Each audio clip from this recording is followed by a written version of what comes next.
Hilary Kiplagat, Maina Jane Njeri, Gitari Joseph Gashoki, Benziba Rashid Juma, Aburi Donya Doris, Busia Ruth Adhiambo Odinga, Oron Joseph Odongo, Ahmed Shakil Ahmed Shabir, Buyu Rosa Akinyi, Kasalu Irene Mudhoni, Mulu Makali Benson, Mbai Nimrod Mbithuka, Mboni David Mwalika, Nyamai Resho Kaki, Nyenze Edith Vethi, Mokaya Nyakundi Japheth, Kibagendi Anthony, Gisairo Clive Ombani,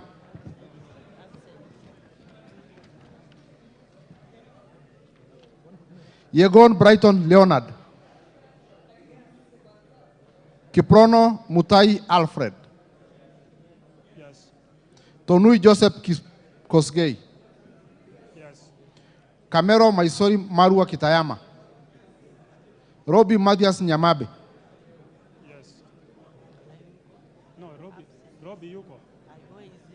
Robbie Mathias Nyamabe,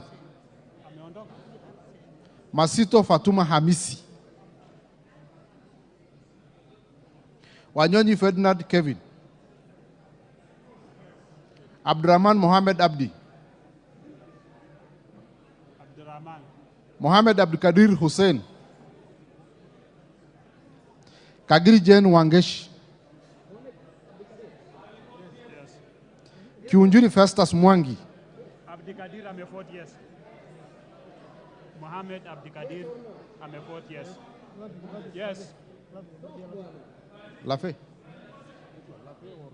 Yes, amefort yes. Abdurrahman Mohamed Abdi, Amefort yes. Mohamed Abdikadir Hussein. Okay. Kiunjuri Festus Mwangi. Amefort yes. Ndio ile mwisho huko. Korere Sara Paulata. Absent. Karani Joseph Washira. Yes. Lekuton Joseph. Yes.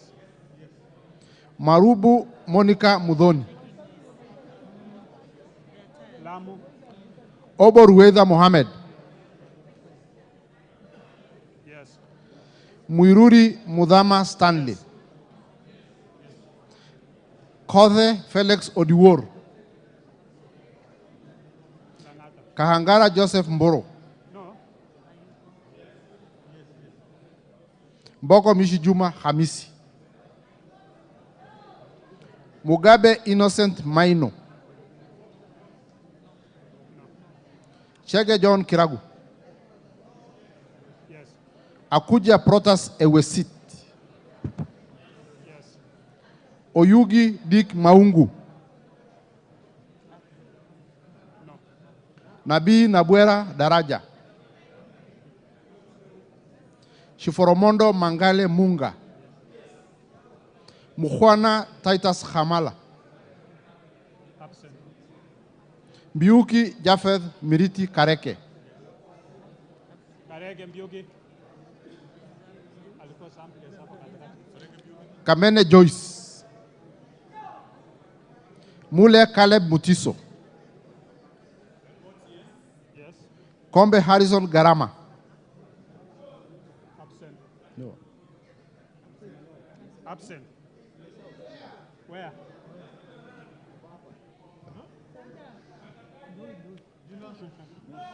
Omwera George Aladwa. Kiamba Susan Ndunge.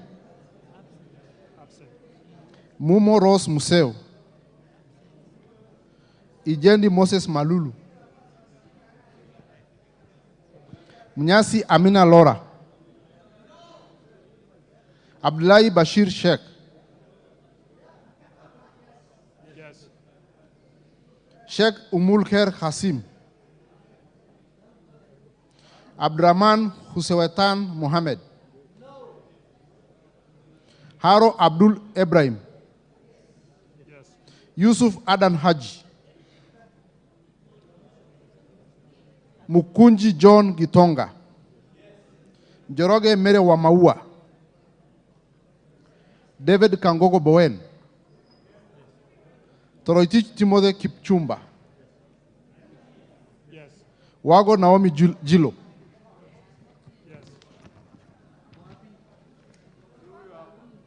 Mwalio Joshua Mbivi, Odanga Geoffrey Makoha, Absent. Oluoch Anthony Tom,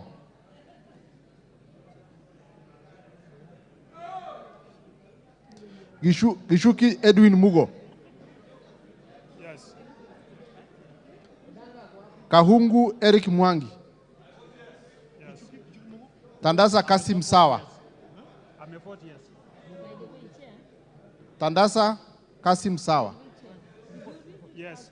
Nabulindo Peter Oscar, Mule Stephen Mutinda, Absent. Kingola Patrick Makau, Absent. Rocco Geoffrey Karioki, Rogo. Yes. Nabat Bernard Murioki, Yes. Nzioka Erastus Kivasu, Kailemia Elizabeth Karambu, Mohamed Fatuma Sainab,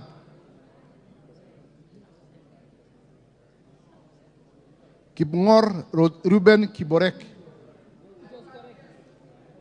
Barto Phyllis Jepkemoi, Kimani Francis Kuria,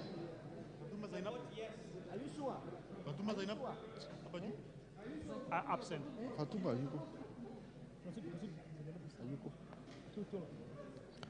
Chimba Zamzam Mohammed, No. Kirwa Abraham Kipsang,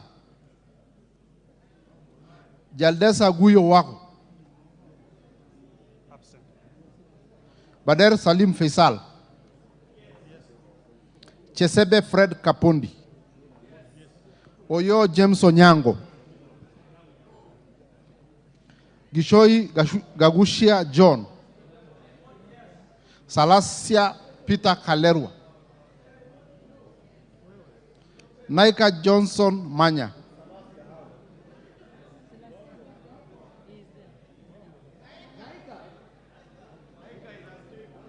Maina Betty Njeri, Mashale Mohammed Sud,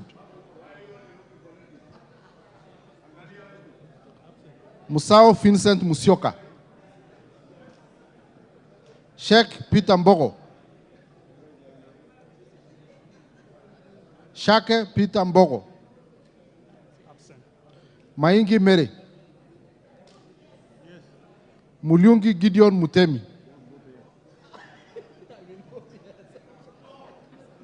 Zengu Paul Musimi, Nguna Charles Ngusia, Pasaris Esther Mudoni, Kihara Jane Wanjiro,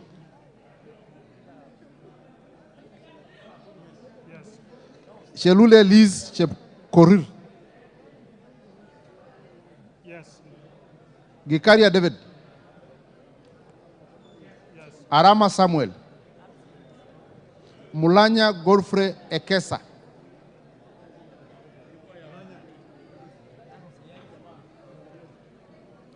Munge Cynthia Jepkoskei, Absent. Kitur Bernard Kibor, Tonkei Rebecca Nonaishi, Aramat Lemanken, Pareyo Agnes Mantaine, Kitelai Olentutu,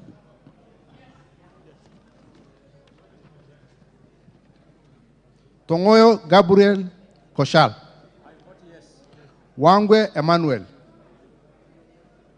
Absent. Gashagua George, Owino Martin Peters.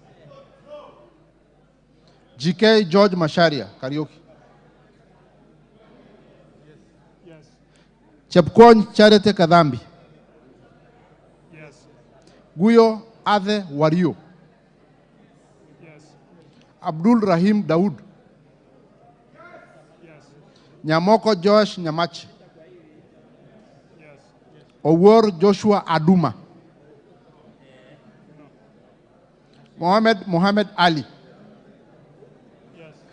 Mohammed Ali. Yes. Mogina Jerosha Momanyi. Absent. Gitao Faith Wairimu. Yes. Yes. Odoyo Okelo Jared. Chada Sahir. Manduku Daniel Ongwakwa. Odege Tomboya. Washira Rahab Mukami.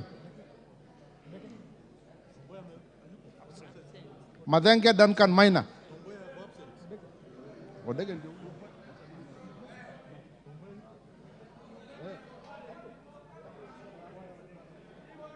Narudia tu. Washira Rahab Mukami.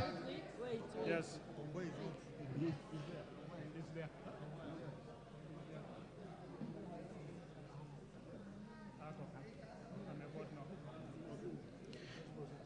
Washira, sorry. Madenge Duncan Maina. Yes. Mushira Michael Mwangi. Yes. Kiaraho David Njogona. Wainaina Michael Wambogo. Yes. Kosing David Losioko. Mupe Anthony Kenga. Gogo Lilian Achieng. Amolo Paul Otiende. Chebor Paul Kibet. Paul Abur. Yes. Muafrika Agustin Kamande. Yes. Francis Kajwang Tom Joseph. Not there. Kingara Simon Nganga. Yes. Karemba Eric Mushangi Njiru. Yes. Logova Sloya Clement. Yes.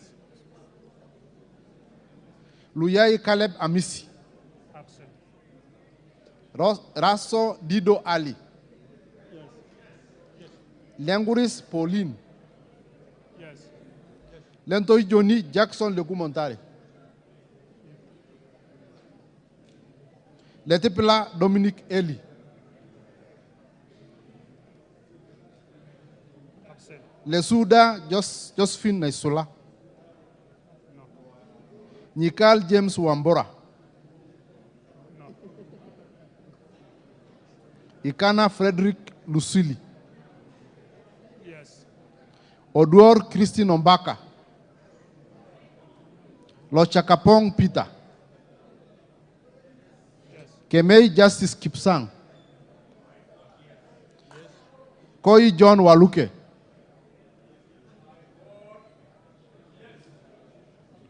Sigei Francis Kipiegon.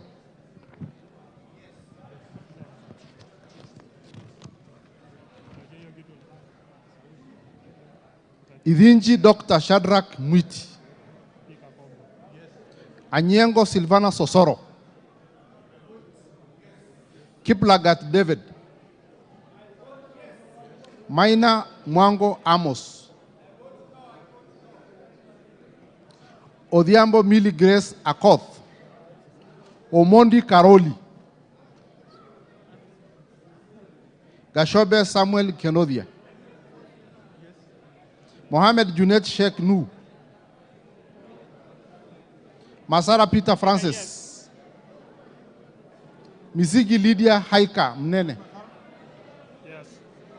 Abdullahi Amina Lika. Absent. Bare Hussein Abdi.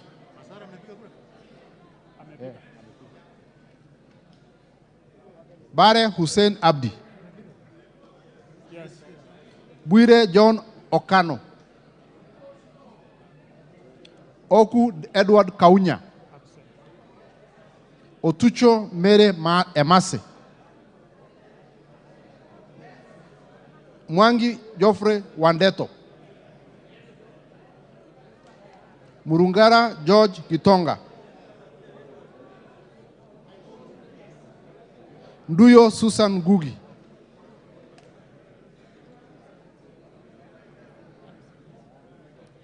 Nganga Alice Wamboi. Yes. Kasait William Kamket. Yes. Aburi Lawrence Mburu. Mutunga John Kanyuithia. Kibiwot Julius Meli. Shikati John Murumba.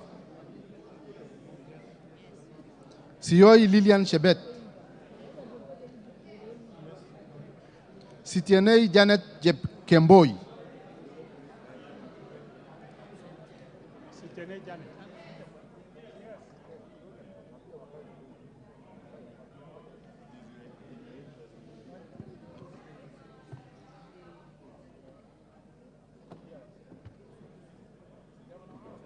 Honorable members, order, kindly take your seats.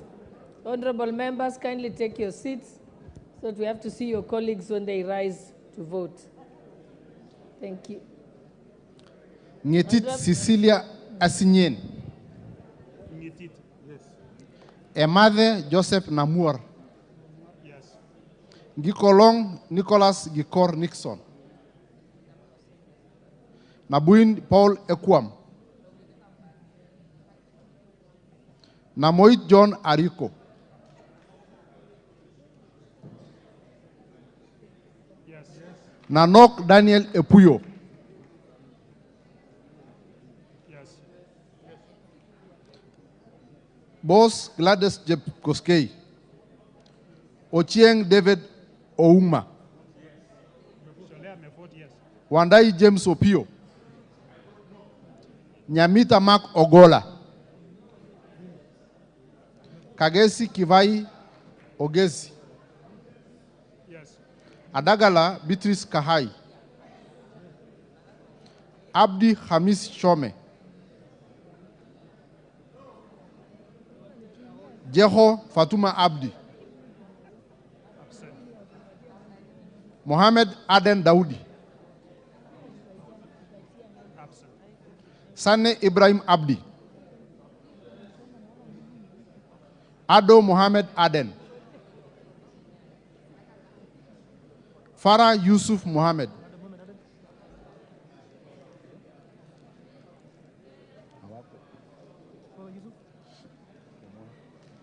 Wanyonyi Martin Pepela.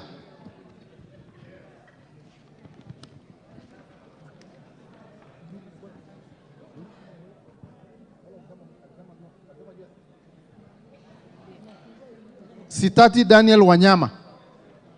Yes. Mogaka Stephen. Yes. Yes. Kasiwai Rael Chepkemoi. Yes. Wetangula Timothy Wanyonyi. No. Mwakuona Danson Mwachako. Basil Robert Ngui. That one was absent. Oh, no. Ali Abdulsarat Khalif. Yes. Shege Sabina Wanjiro. Absent. Dena Joseph Hamisi.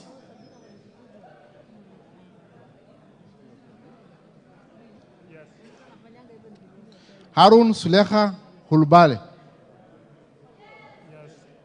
Ikera Dorothy Mudoni. Yes. Iraya Joseph Wanaina. Yes. Kosgei Jackson Kipkemoi. Yes. Mayaka Irene Nyakaredio. Oya Yuko. Mohamed Almurher Harun. Ayuko. Mwangi Teresia Wanjiro. Uko. Yes. Ngongo John Bandi, Talib Abubakar Ahmed, Yes.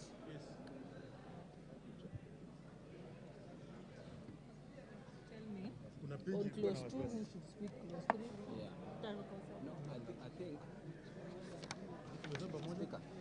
But you see, most of the people You can just choose. you see, the way I was choosing, but the people who had actually given amendments. Remember? The ones who proposed any other. Yeah, you see, like on this one, the first one, I gave Nikal, Makali, Kaluma, and Bui because they had expressed interest by actually proposing their own amendment. That's why I gave them.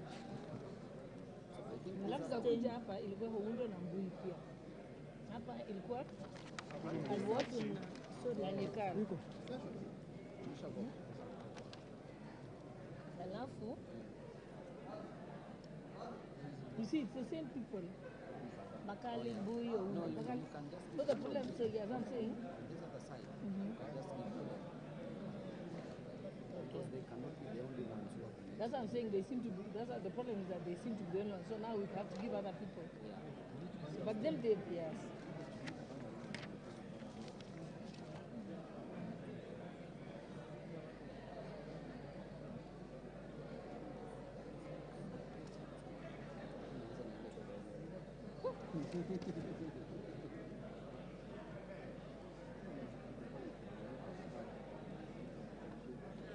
Ingia ibunge na MPs wengi.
But why do you go against electronic voting?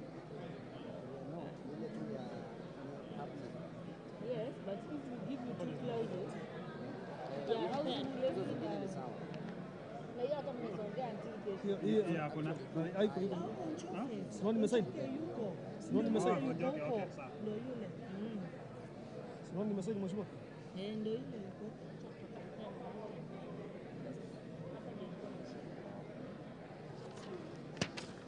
Number 14.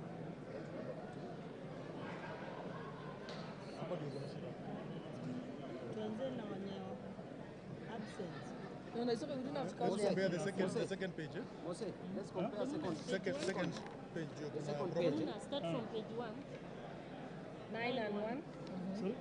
Page 1. Compare. 9 and 1 is okay. Page 2. 9 and 5. 9 and 5. Hapa ndio kuna shida hapo. Hapa ndio kuna No, shida. we. I think yours is okay. Yours is okay. It's okay. Yours is Hapa ndio okay. tulikuwa na shida hapo. So just write them what you wrote. 9 and 5. 9 and 5. Then Yeah. 14 and 5. 14, 5, Absent. Kuna abstain moja. 14 and 5. and 13. Ulikuwa 1 na absent, What's up? 1. Enter to the next page so that we compare all 39. the pages. And 5 page Abstain. Abstaining nini? andika abstain moja. Abstain ni 1. Go to the next page. 13 and 4. 13 and 4. Correct. 12 of 9. Pale aribu ni pale mlikuwa nampigia kelele kwa sio. 13 and 6. This is 14 and 6. Oh, what 14? Kuangalia. Who will start 1, 2, 3. Adams Korir, Bitri 7 no? Bitri 7 no? she didn't vote. She's not there. Hiyo ni 13. Hiyo ni 13. 13. So ni nani? Let's start from the bottom. There is a Didimas Wekesa. Yeah? Hapa ndio kuna shida. Sunkuli. Alinkuli tu. No, Sungula alivote no. Kani. No. He voted no, yeah. Voted no. Yeah. Sunguli So voted no. Eka. Yes. Yeah, so You Eka. are sleeping and fine. That one I can confirm. Sasa iko sawa. 13 and 6. 13 6. 9 We 9 still counted 6. 9 9. We still had 6. Babu ndo alisumbua hapo 16 3. 16 and 3. This is 16 and 6. Iya. No, 13 and 6. Hii ni page 8. Oh, page 6. Page 8. Hii ni page 6. Page 6. Page 6 eh? We've corrected page. Page 6. Page 6 tuko sawa 13 and 6. Diagon, Prono,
Order, members.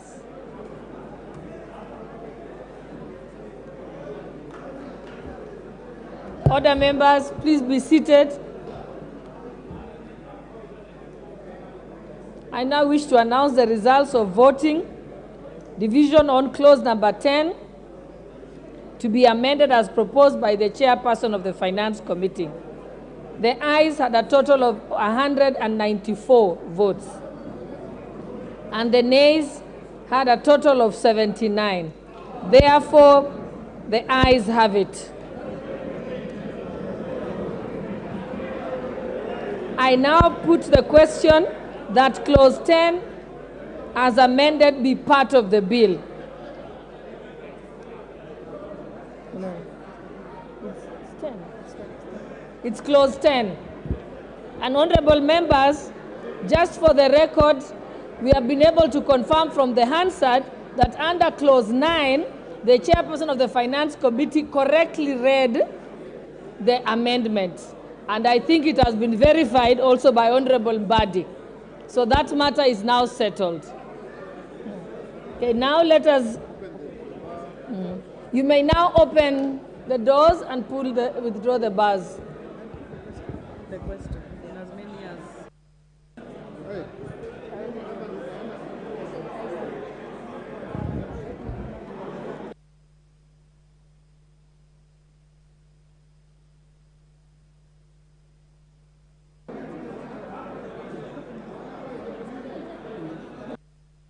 Okay.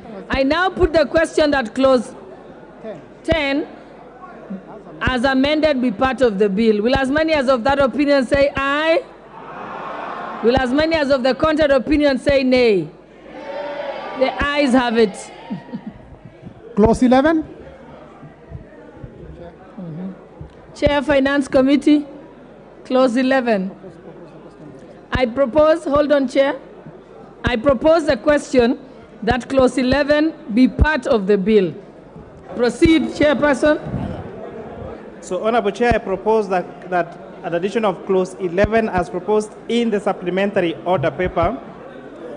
Honorable Chair, this clause we are adding is to allow that contribution made by employer to the housing levy be a tax deductible expense to the employer when calculating the corporation tax of the employer. With that, I move, Honorable Chair.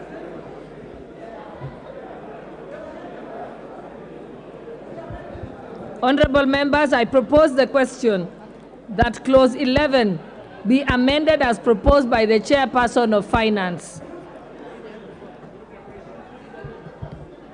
Any on the members who wanted to contribute? Honorable Oundo. Chair, as it might sound correct and nice, we are now preempting debate, hoping that clause 76 will be won or will be carried. I would imagine probably, Chair, I do not know how to proceed because it's predicated on clause 76 going through. What happens if it fails? We need guidance so that we do things in a neatly and orderly manner, as we have always done in the past. You cannot preempt debate. Thank you, Honorable Chair. Honorable Member, I think let's not anticipate or speculate what will happen. Let us proceed on this one and consider it. Any other contributions? I would give two people to at least contribute, but seeing that there is no one who is interested, okay, I'll give one more person, and that's Honorable Jared Okello. Madam Chair, I align myself with the fears expressed by my friend Honorable Oundo that this is referencing clause 76, and therefore one is premedicated upon each other. And if we deal with this in a particular fashion, it may have adverse effects on clause 76.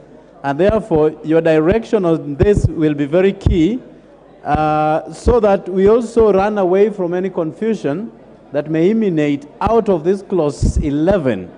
Because again, it is a direct reflection of what is contained in Clause 76, Madam Speaker. And this has generated a lot of debate amongst the Kenyan people.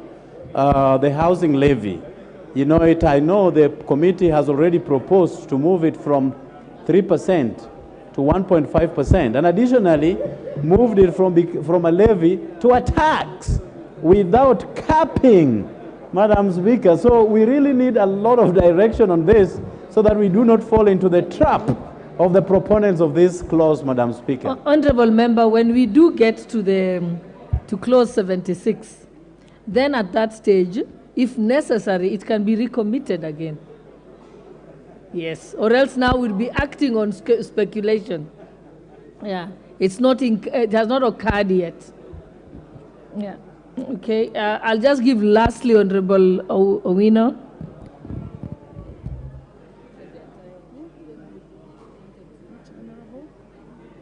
There.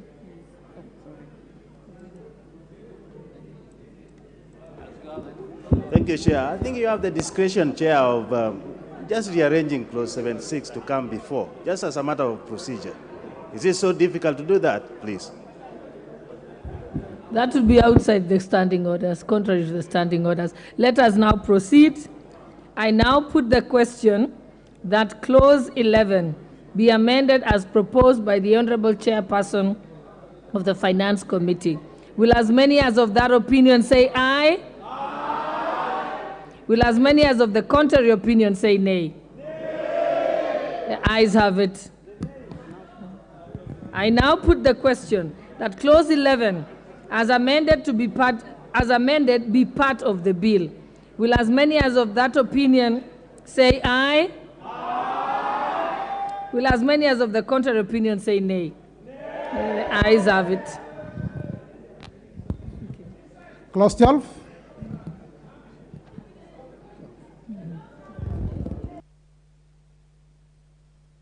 I propose the question that Clause 12 be part of the bill.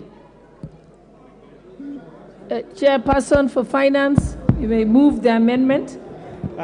Honorable Chair, this particular amendment is just a cleanup because it seeks to correct the reference of the proviso to submit to subsection 2J, which is being amended by the bill. So this is more of a cleanup for the bill. With that, I move, Honorable Chair.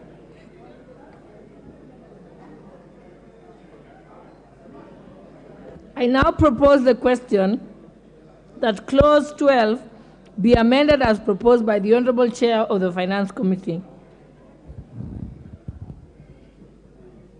Madam Chair.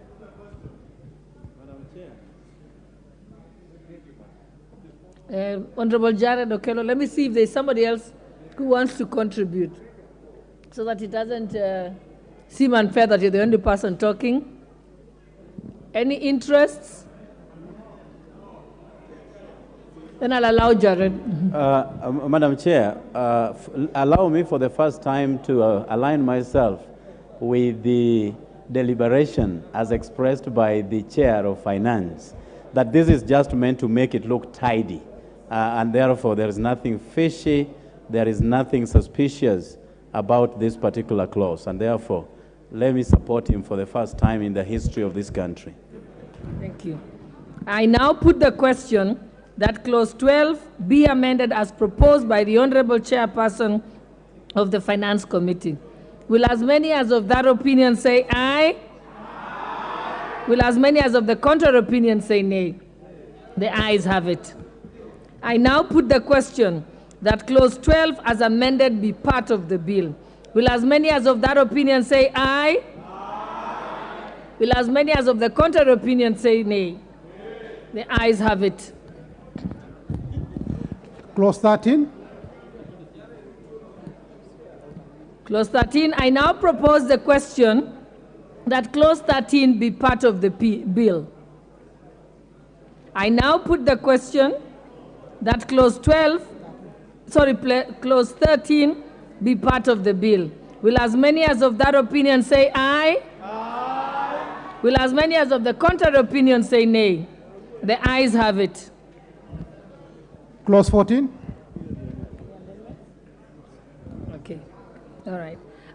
So, I propose the question that clause 14 be part of the bill. Chairperson, Finance, proceed. Honorable Chair, I beg to move that clause 14 be amended as per the supplementary order paper. And Honorable Chair, again, this is more or less a cleanup because the proposal amendment seeks to correct the reference to the correct subsection which is being introduced. The subsection being introduced under section 18A of the Income Tax Act is subsection 3 and not subsection 4. And subsequently, Chair, again now on part B, the proposed amendment seeks to correct the reference to the correct subsection which is being introduced. The subsection again being introduced under section 18A of the Income Tax Act is subsection 3 and not subsection 4. Again, Honorable Chair, this is cleanup, and that I support. I propose the question that clause 14 be amended as proposed by the Honorable Chair of the Finance Committee. Put the question? Okay. I now put the question that clause 14 be amended as proposed by the Honorable Chair of the Finance Committee. Will as many as of that opinion say aye? Aye. Will as many as of the contrary opinion say nay? Nay. The ayes have it. I now put the question that clause 14 as amended be part of the bill. Will as many as of that opinion say aye? Aye. Will as many as of the contrary opinion say nay? Okay, the ayes have it. Clauses 15 and 16. I propose the question that clause 15 and 16 be part of the bill. I now put the question that clause 15 and 16 be part of the bill. Will as many as of that opinion say aye? Aye. Will as many as of the contrary opinion say nay? Nay. The ayes have it. Clauses 17, 18, and 19. I propose the question that clauses 17, 18, and 19 be part of the bill. I now put the question that clause 17, 18, and 19 be part of the bill. Will as many... There's a point of honor, Chairperson. That's a new clause. Okay. That's a new clause. Yeah, man, that's a new clause. We'll come back. We'll come back to that. Okay, I now put the question that clauses 17, 18, and 19 be part of the bill. Will as many as of that opinion say aye? Aye. Will as many as of the contrary opinion say nay? The ayes have it. Clause 20. 20, okay.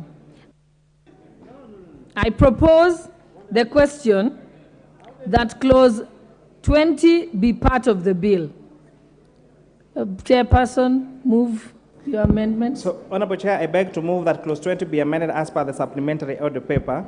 And this particular clause number 20 has two areas where we are proposing for digital content monetization to be payable by non-resident persons with no permanent establishment, because with the current provision, it doesn't include non-resident. They're not, so we're now netting even non-residents into this digital content monetization. And then, Honorable Chair, Part C is also changing the time in which rental income tax withholding tax on rental income.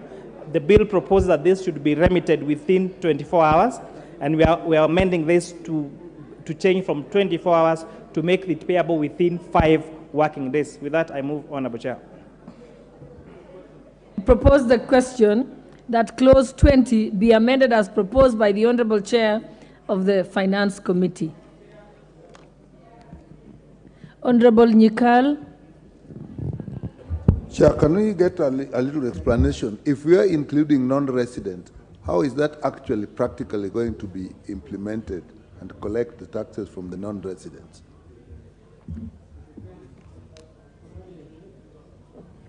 I'll allow Honorable Badi before I let the chairperson or another person answer that.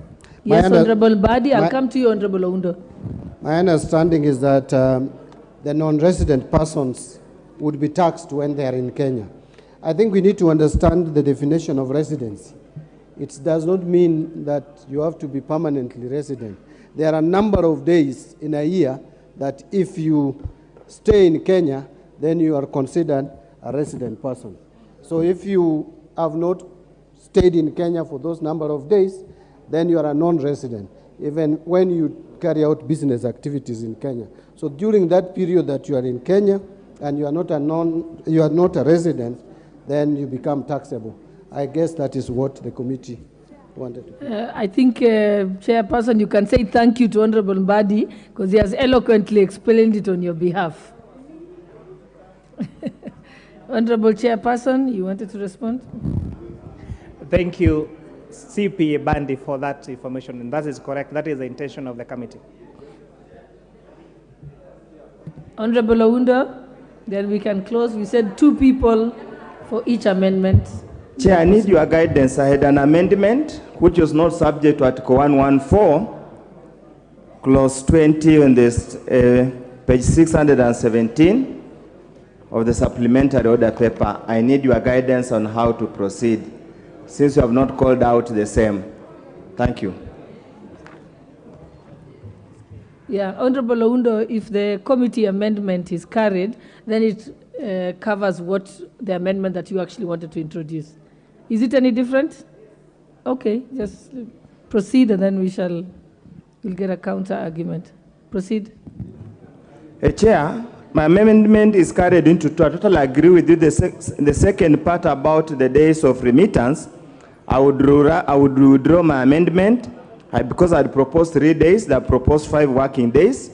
But in the first section, Honorable Speaker, 3AA, I just want to make an amendment as provided in the order paper, supplementary order paper, and the basic is just to tighten it up, to say that whoever is appointed to collect rent must be a professional registered with the relevant professional organization, so that in the event of anything other than any fines being imposed, there's also professional fiduciary duty to remit the amount. That's all that I'm requesting, and is contained on page 617.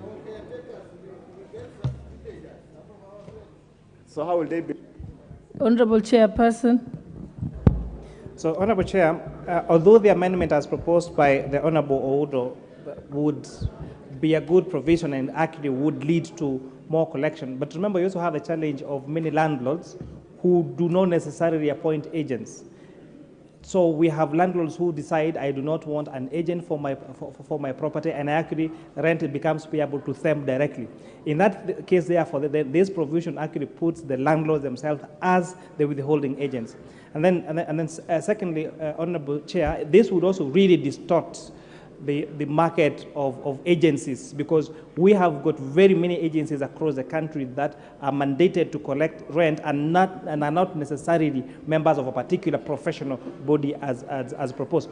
However, this could be done through an amendment to the Parent Act that then, for example, what the roles that are given, for example, to ISPAC or the Law Society of Kenya, that amendment I think would fit more there than amending the finance bill to require that these landlords actually get to appoint professionals. Let them continue using the agents that they use for the collection of their rent. It is within their rights to do so. With that, I thank you, Chair. Honorable Oundo, are you satisfied with the explanation from the Chair? Obviously, if you are, then you can withdraw your amendment. Obviously not, Chair. And I want to take the Chair to the specific provision in the original bill. And it reads, a person who receives rental income on behalf of the owner of the premises shall deduct taxes thereof, provided that only a person appointed by the commission in writing. Here we are not talking about the landlord. We are talking about an agent appointed by the commissioner. He's not asking for so much that whoever is appointed must be legally certified to do the job he's appointed to do. Honorable Speaker, the Estate Agent Act Cap 533 is explicitly clear And the courts have regularly held that any person who earns a fuel purports to work, and I can refer to the case involving Kenya Railways, is an illegal entity and has no force of law. So in the event where we are a country guided by the rule of law, why do we flout the law simply because for expedient? Here, the chair must understand, is a person appointed, we're not talking about the landlord. It's a person now where in the event, the commissioner feels probably the landlord will not remit the rent in good time, appoints an agent. How do you appoint an agent? Thank you, Honorable Chair. But the matter belongs to the House now to decide. The Honorable Member Kangombe. Madam Speaker, this is a very emotive issue of landlords. And actually, you know, there's been a lot of misinformation and disinformation, and some of it has been deliberate so that we vilify this bill. I feel that the sentiments of the people out there, they feel that they're being coerced to appoint agents, and that is not the point of the committee. The committee is saying that if you choose to have an agent collecting your rent on your behalf, then they remit the tax at that point. But also, Madam Chair, we cannot force these people to belong to a certain body, because as it is, there is the desired position where they will be members of a certain body. But the actual fact on the ground is that they are not. There is no group or body that embodies them together. So I think it will be in very bad faith to institute such amendments to this bill, because we'll be sinking these people to a situation where we will lose jobs that people already have. So I would support that we go with the amendment as proposed by the chair of the committee. Thank you, Madam Speaker. I see the budget chair, Honorable Dindi Nyoro. Thank you very much, Honorable Chair. I think there is a confusion on this issue in regards to rent agent and a tax agent. And listening to Honorable Oudo, I think his amendment is already taken care of, because consequently, by all definitions, a landlord would be a legal person who is liable to collect taxes for the revenue collector, that is KRA.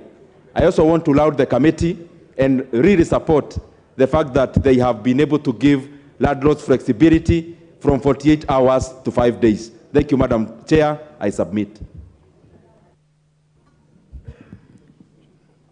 Honorable Mbadi, are you standing because you want to speak? Okay.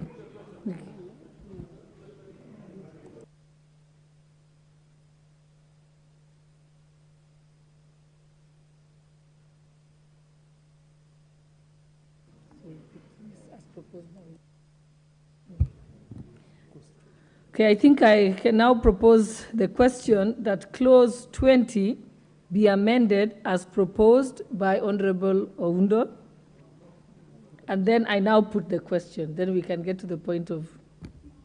I now put the question that the clause 20 be amended as proposed by Honorable Oundo. Will as many as of that opinion say aye? Aye. Will as many as of the contrary opinion say nay? The nays have it.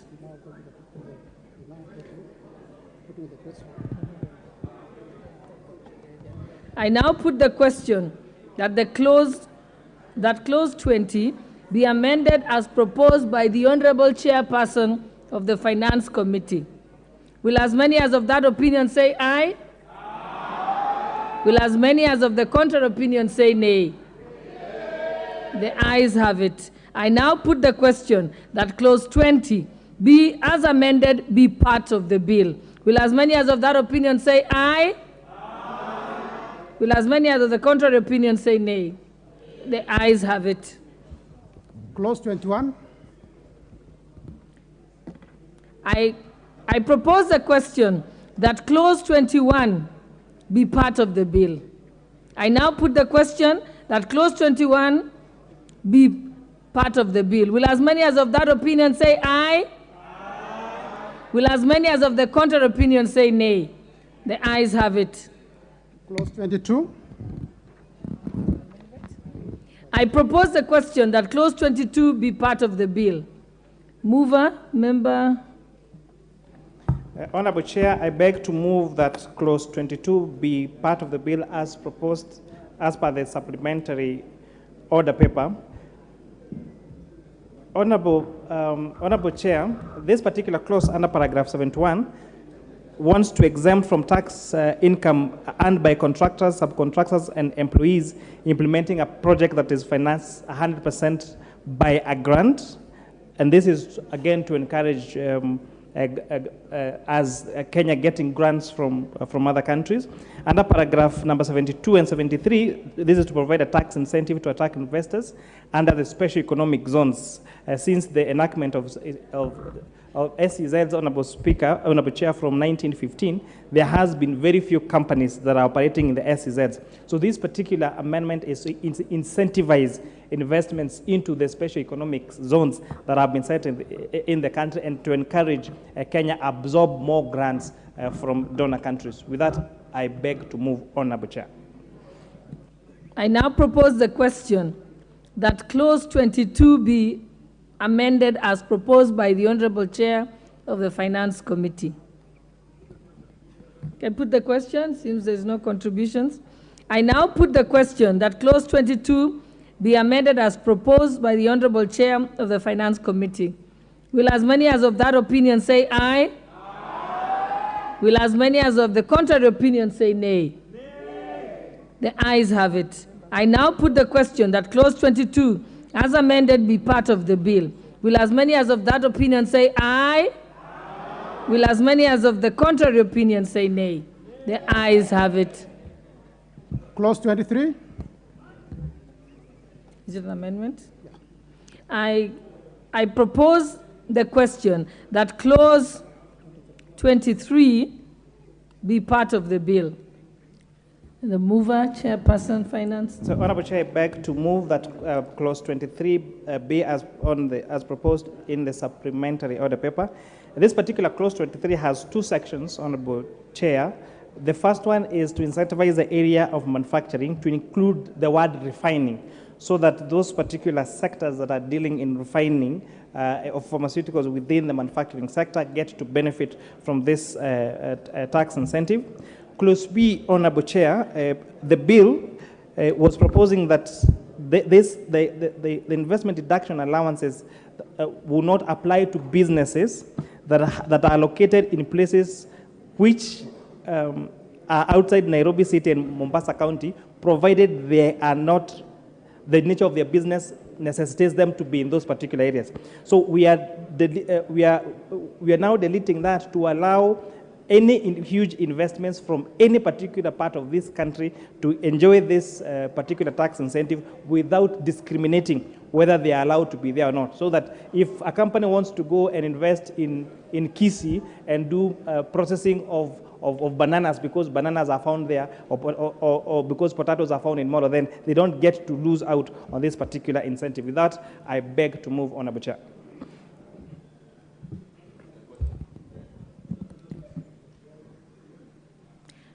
I now propose the question that clause 23 be amended as proposed by the Honorable Chair of the Finance Committee. I put the question. You can see that's the mood of the House. I now put the question that clause 23 be amended as proposed by the Honorable Chair of the Finance Committee. Will as many as of that opinion say aye? Aye. Will as many as of the contrary opinion say nay? Nay. The ayes have it. I now put the question that clause 23 as amended be part of the bill. Will as many as of that opinion say aye? Aye. Will as many as of the contrary opinion say nay? The ayes have it. Clause 24. It's an amendment? It's an amendment, yeah? Okay. All right. Yeah. Yeah. Okay, we now move to clause 24, and it's one of those that the Speaker had agreed to give the opportunity to be able to be prosecuted. I now propose the question that clause 24 be part of the bill. Chairperson. So, the point of order, Honorable Body. Yeah, but Madam Chair, I agree with you that the Speaker made a ruling that this is one of those clauses that we would admit proposed amendments by members. I'm just wondering, because it is basically there are amendments on the rates. Now, if we carry rate by the chair of the committee, and then there is another rate which is even better, and the House votes, and so which one will we be working with? Sorry. Will we still continue after voting on the rates as proposed by the chair of the committee, we proceed with other members, or once we have voted on the rates by the committee, that now disqualifies all the other rates? No, So I will allow, we will vote on the rates as proposed by the committee, and then I will go to each of the other members who had different proposals. So we'll go one by each of those members and in fact vote on it. So let's allow you, Chairperson, proceed. So, Honorable Chair, I beg to move that clause 24 be amended as per the supplementary order paper.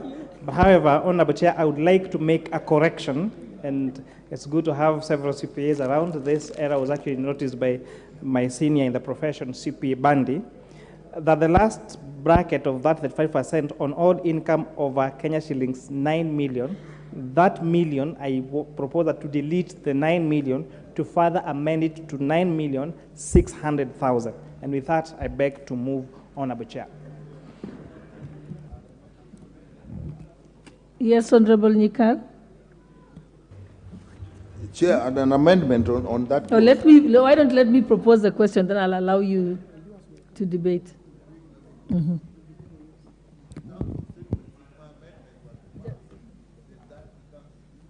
Honorable Nikal, I can't hear you. Just put on your mic and then then repeat what you said so it can go on record. In terms of sequencing, mine was to delete the whole paragraph. So if that is then deleted, then the amendments of the chair actually falls. So in terms of sequencing, it would have been probably to take my amendment first. Yeah. Yeah, the current. Yeah. Honorable Pukose, you have a point of order or point of information? Thank you, Madam Chair. Madam Chair, if the amendment of the chair passes, then the other amendments, all of them fall. That is the precedence. Yes. You can't amend it twice.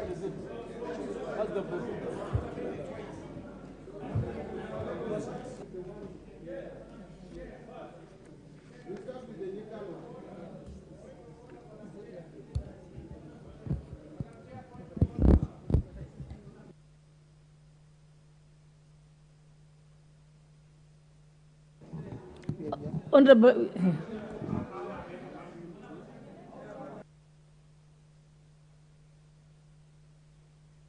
Please complete moving your motion.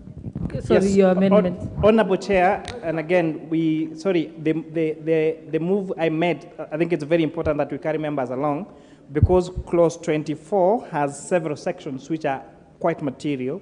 So for part A is where we have proposed a further amendment, deleting that 9 million to represent that with 9,600,000. Clause B, Honorable Chair, and this is again the beauty of public participation, that particular clause recommends a very beautiful formula of calculating repatriated income, but has not provided a rate. So we are now providing a rate of 15% for that. And again, the same thing that we did earlier, then we are proposing a rate of 20% for digital content monetization for non-resident. Clause C, Honorable Chair, as proposed in the supplementary order paper, proposes amendments to paragraph 7, seeking to harmonize the rates of tax for sales promotion, marketing, advertising services, and digital content monetization.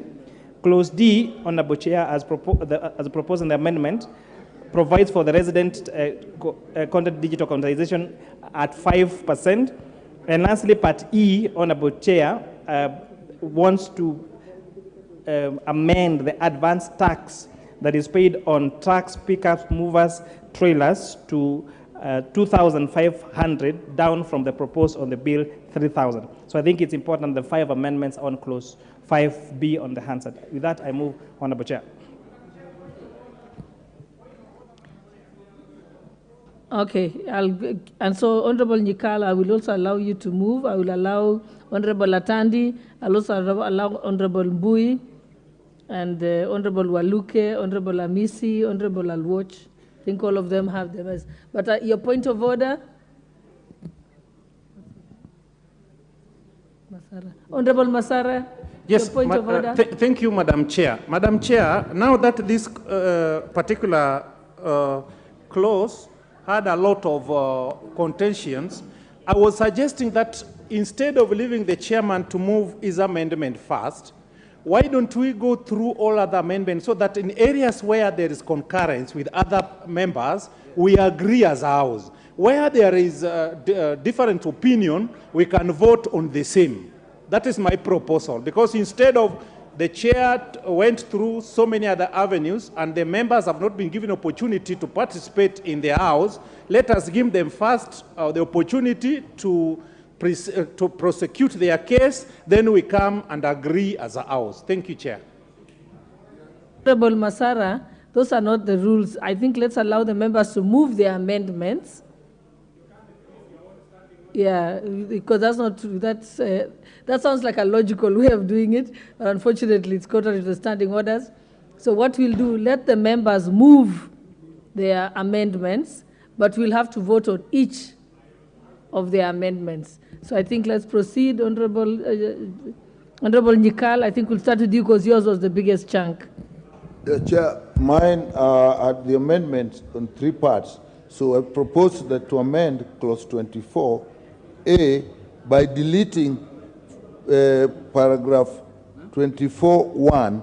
That is the one dealing with the rates. So the import of that, it would actually go back to the act as it is now, so that there would be absolutely no increase in the taxes. The taxes would remain as they are, and the maximum would be 30%. That is the import of my amendment.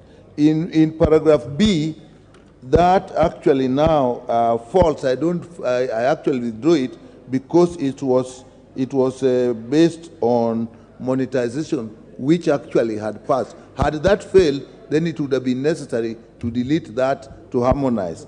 The same goes for C. So in my case, we go by by A, which says that we delete that whole one, all those rates, and leave it as it was before. Chair, that is my amendment.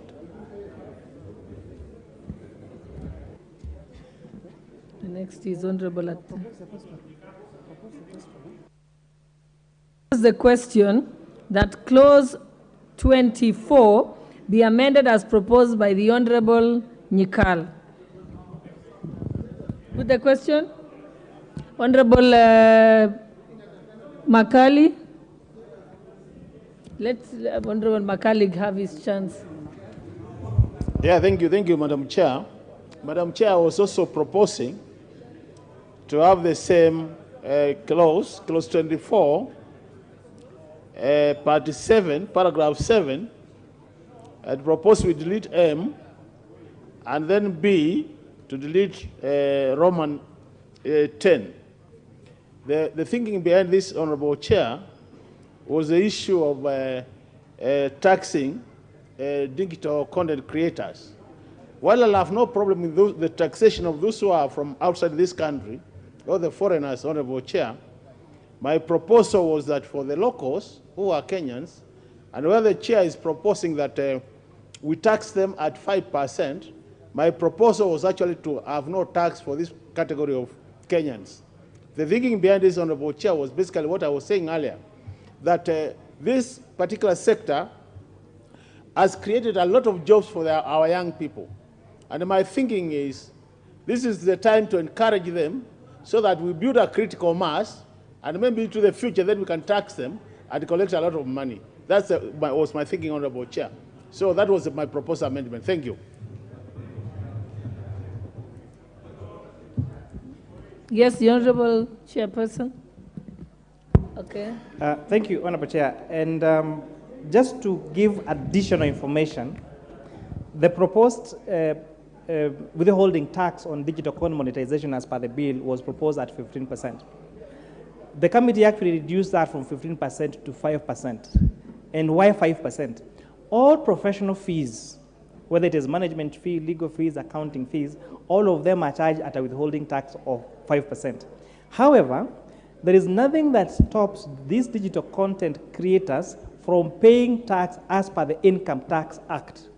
Because at the end of the year, when they are filing their returns, they just need to declare the amount of money that was withheld as withholding tax, and that becomes allowable because it's now treated as an advance tax. So it's 5% because to get in line with all management fees, and it's like a prepayment so that at the end of the year, they can just calculate their income tax as per the tax bands, as per the Income Tax Act. Yes, Honorable Member of the Honorable Didi Nyoro, Chairperson Budget. Thank you very much, Honorable Chair. And mine is more procedural. Since the Honorable Chair, we have several amendments on the clause. My proposal would be that we hear all the other amendments as we are doing, but then when we get to voting, when we start with the Chair's amendments and we vote for them, then there is no consequence in actually continuing to vote for the rest, Honorable Chair. Because then automatically the rest falls and we uphold the Chair's amendments.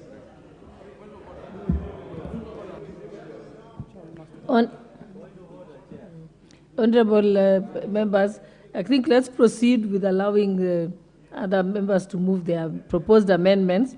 But when it comes to voting, we'll go to each of them. Yes, we'll see what the consequences are when we vote the first time. Okay, I think we have Honorable Mbadi, before we can put the questions, Honorable Kinyikals.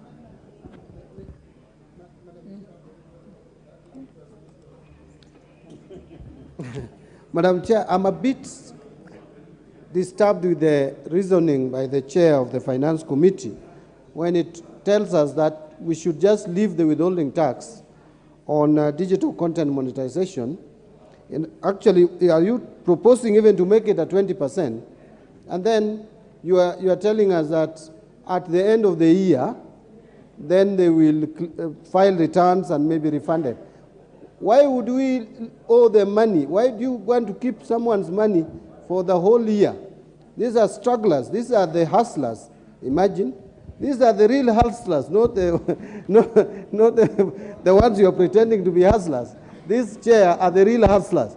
These people who are involved in digital content. So don't keep their money. My view is we must lower this withholding tax to 5%. Yes. But where is that in the bill? I'm not seeing. Yeah, what I'm seeing here is totally different. Maybe Chair should... Let me give the Chair a chance to respond to that before I let Honorable Oundo speak. So, Honorable Chair, for starters, what is proposed in the bill is withholding tax of 15%. After listening to these digital content creators, they actually said, why are you charging us 15% like we are not like the other professionals, like lawyers, accountants, all these management fees, the withholding tax to them is 5%. So we have made them at par at 5%. However, and I want to explain now the bit about now when it comes to the end of the year. For example, you might have earned an income through digital content monetization that is below the taxable threshold of 24,000 as per the income tax. So that allows you, if you want, again, it's optional. If you want, at the end of the year, when you're filing your returns, and if you declare that I actually earned this amount of money in the course of the year, and 5% withholding tax was withheld from me as this particular income, then that particular income will be subject, plus any other incomes that you get, will be subject to income tax as per the Income Tax Act and as per those particular tax bands. The same thing that applies to management fees. If a doctor goes and is paid consultancy fees, then, and that money is withheld, they're allowed to sort of claim that at the end of the year as an advance tax and apply the tax bands as per the Income Tax Act. I think now we are together as CPA Bandi. Thank you, Honorable Chair. Yes, Honorable Badi has now considered on that one. Honorable Oundo. Chair, I think there's a bit more confusion, and probably the confusion could arise from the way the supplementary order paper is presented, or for those of us who have not adequate background in accounting. When you go to page 592, on R, in case of digital content monetization, 20% of the gross amount, and then again you go to the next page, we are getting from 15% to 5%. It needs to be very clear. Not everybody, not all Kenyans will have this. Not even the journalists who will report tomorrow will be able to distinguish what's exactly being talked about here.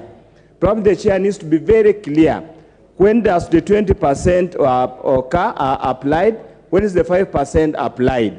Because you remember in clause 2, we raised that concern that this is an nascent industry, should have left it to flourish before we punish it heavily as we are proposing to punish. But let me just clarify, the 20% and the 5% for purposes of those who are not here and who do not understand.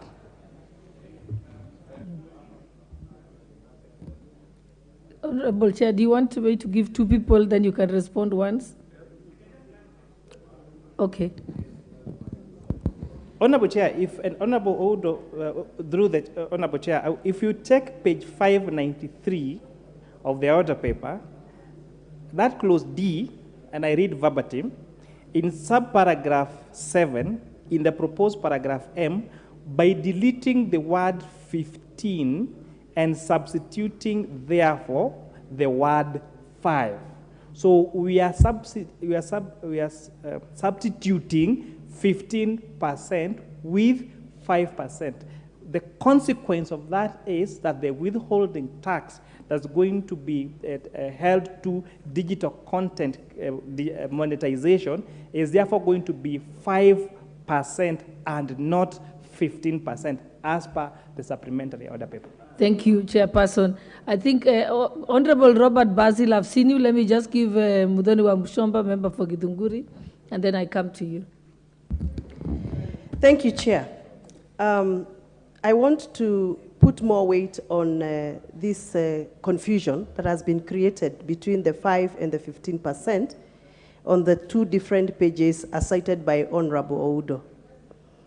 While I put more weight on that confusion, which I think needs to be clarified, Honorable Chair, I honestly feel that the people who are heavily involved in digital monetization are the young people.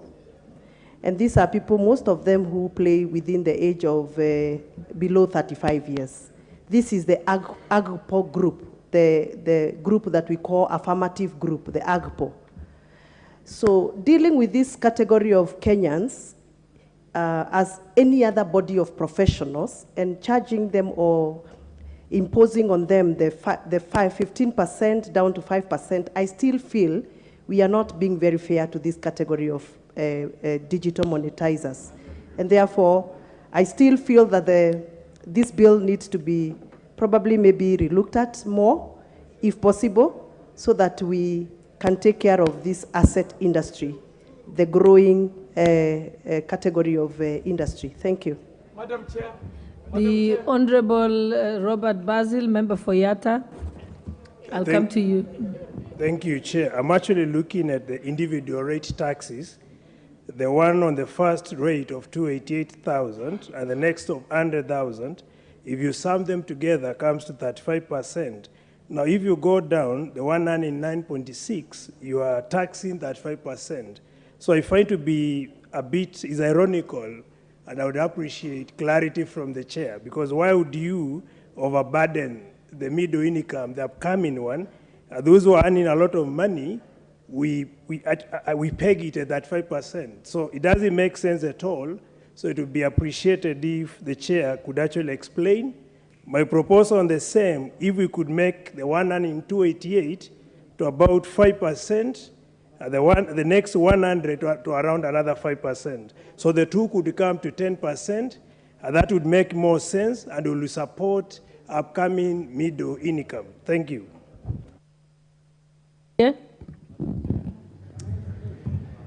Madam Chair, on this one, I'd like to just go on record that this is one of those clauses that has been extensively prosecuted, not only in the committee, but also with practitioners in this industry. Madam Speaker, cohort upon cohort of digital content creators have been engaged on this matter, and if there is one thing that each and every one of them agreed to, is that there is reasonable purpose for them to be equalized just like any other profession. In fact, their biggest argument was that it should be reduced from the 15% that had been initially proposed to what is now appearing on the clause as 5%, and anyone who feels that they had paid beyond what they want after their declaration at the end of the year, they can actually reclaim. So in essence, the withholding digital tax on content creators is actually the 5% that we see on the clause, and that should be the informing principle to this debate. And Madam Chair, I support. Okay. No, now we want to put the question on Honorable Nyikal's, so that we can move to the next move of the amendment. We all agree that we do just three people on every amendment. You'll have an...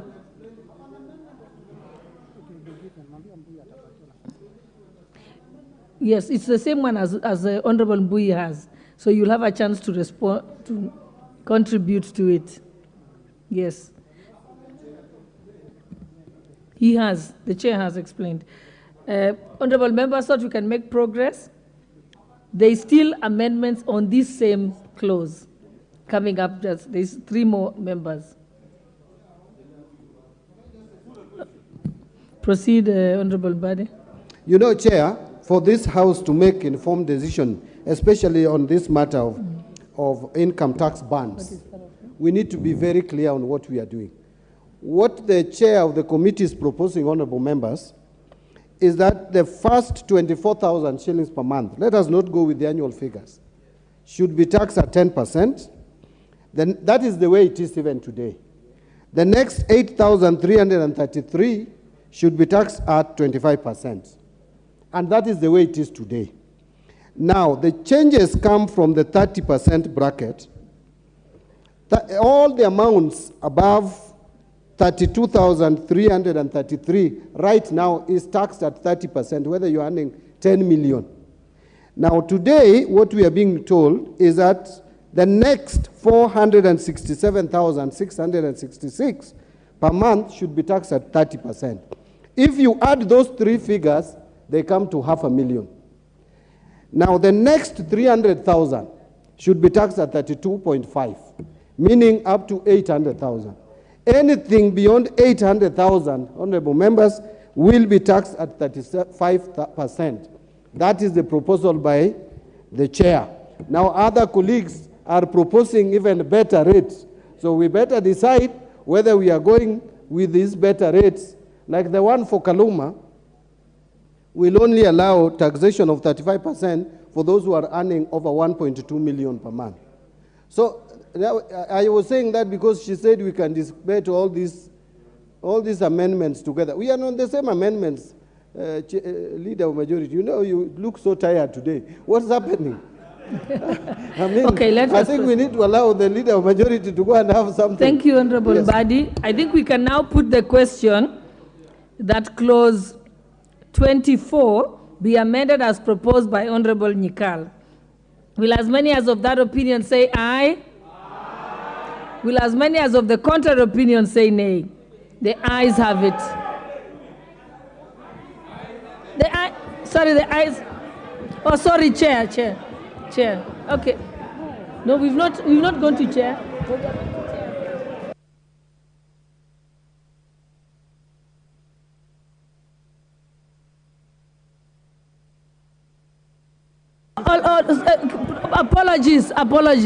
Apologies. I said Honorable Nikal instead of Honorable Chairperson. Yes, so the slip of the tongue. Okay, let me now put the question again. Chair.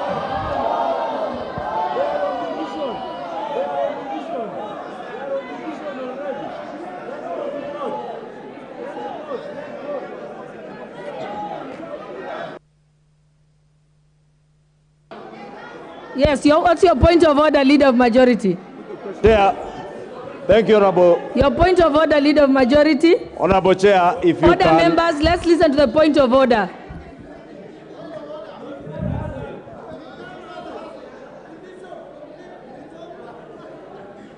Chair.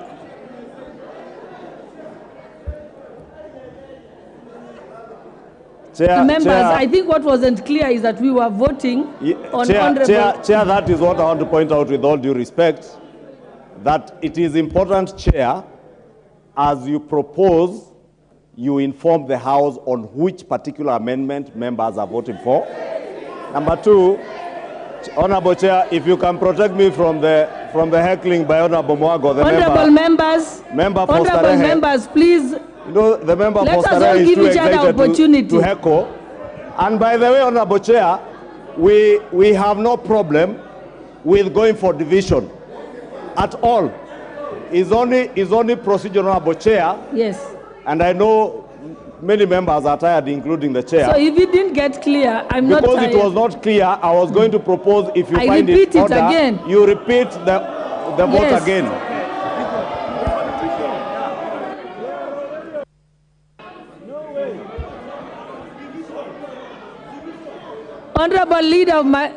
Honorable members, we can repeat it because the members did not hear.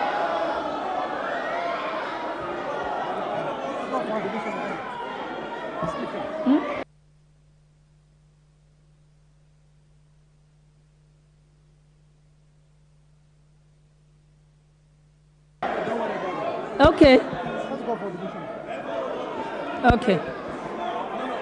Just say that there's more than 25 of them and we'll go for division. Yeah, okay. We have enough numbers to call for a division. Ring the bell, ring the bell. Ring the bell for 5 minutes. You ring the bell for 5 minutes and close the...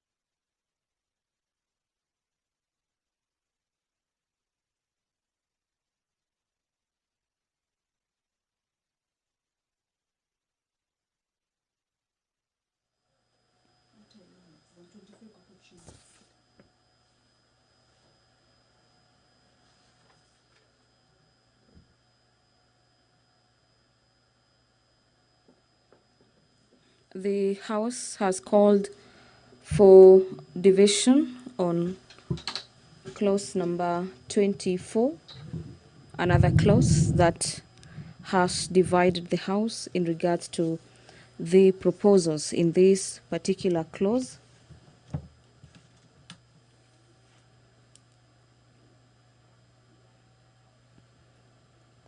This clause number 24 is again about the digitization content and monetization of the same, whereby the committee is proposing that the withholding tax on digital content be now at 5% instead of 15%, as has earlier been proposed by the committee.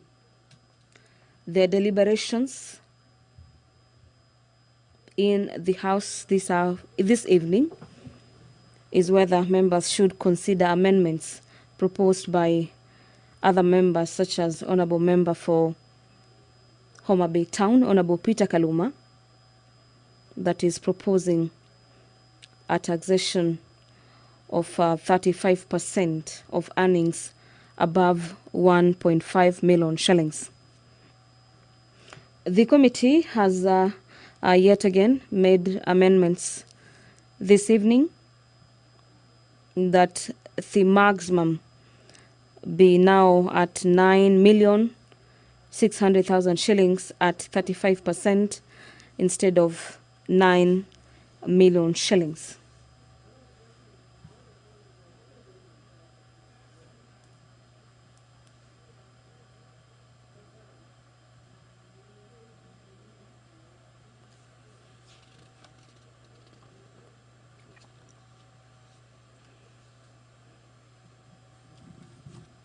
There appears to be some sort of high level of engagements in the chamber. The chair, Honorable Gladys Boss, is addressing members. Allow us to cross live to the chamber. The speaker has directed that the bus be drawn ready for members of the National Assembly to vote on this particular amendment as proposed by the Finance Committee.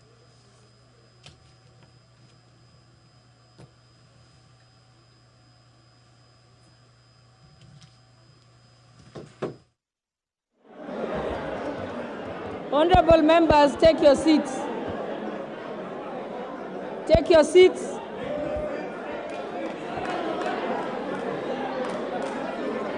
Can the respective whips get their members to the seats? Get your members on the seat.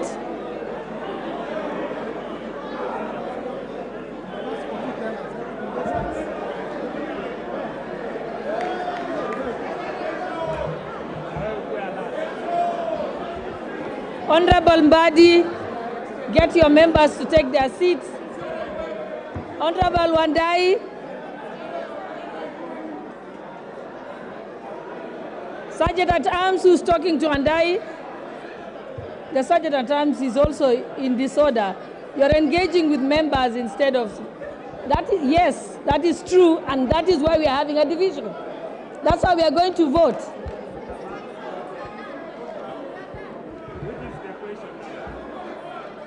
I didn't call for the final question. Let's proceed. We did not.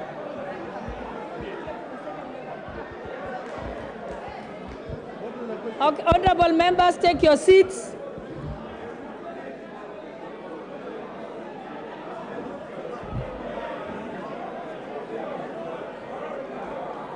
We didn't even get to the final vote.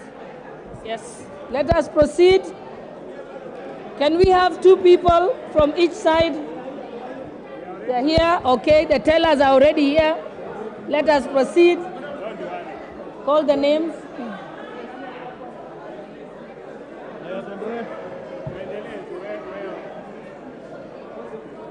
Proceed. 24, the amendment as proposed by Honorable Mikal.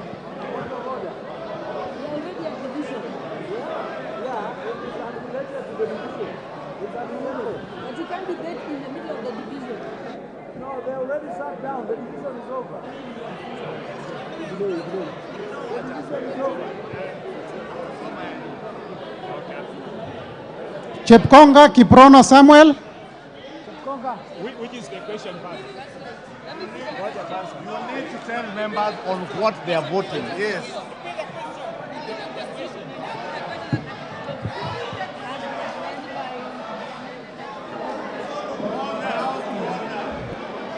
Honorable members, let me put the question again.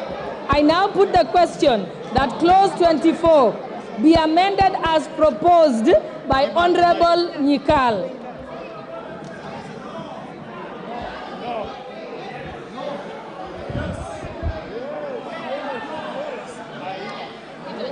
Chepkongo Kiprono Samuel. No. Langat Benjamin. No. Keitani Marian. No. Atandi Samuel. Owino John.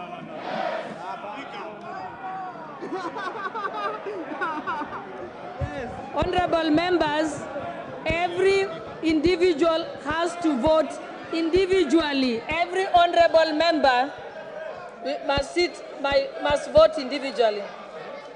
Honorable member, I will actually put. They have.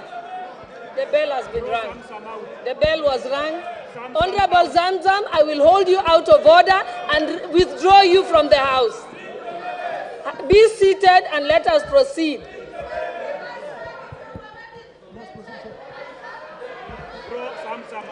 Honorable Zamzam, you are out of order. Let us proceed with the voting. And each person, we cannot chorus the voting. Each person must announce itself. Okay. Okay, Gladys, however much they misbehave. I will start again. Yes. I'll start again. Chepkonga Kiprono. No.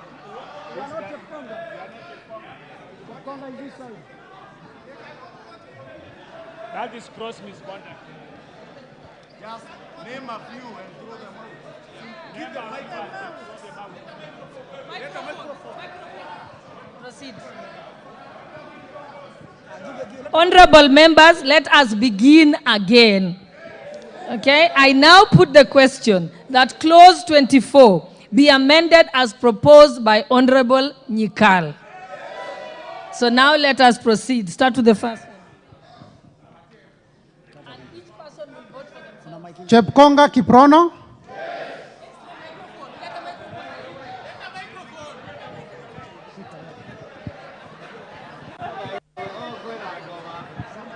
No.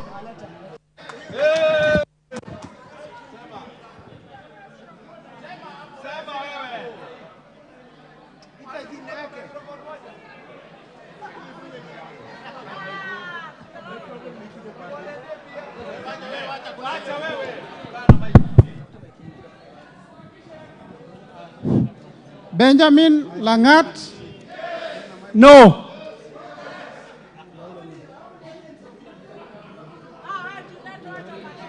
Keitan Merian.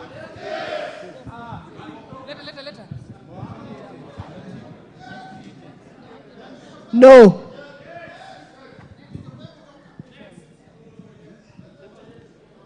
Atandi Samuel. No. Where is Atandi? Where is Atandi? Where is Atandi? If it's a chorus, then it will be a spoiled vote. So let us allow the person to vote themselves. Proceed. Call again. Atandi is there. Yes. Atandi Samuel. Yes. Owino John Walter. No. He's absent. Owino John Walter is absent. He's absent. Are you going? No, he's not in there. He's in the...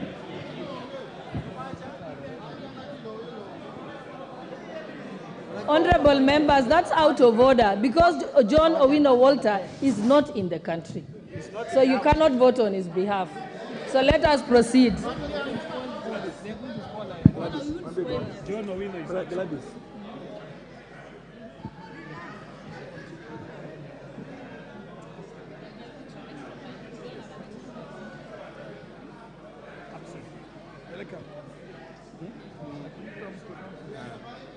Just handicap absent.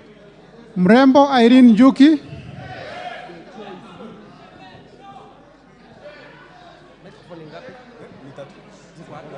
Irene Njuki has voted no. Okay, could the sergeant at arms get more mics and you take them to the person when their name is called? I have said no.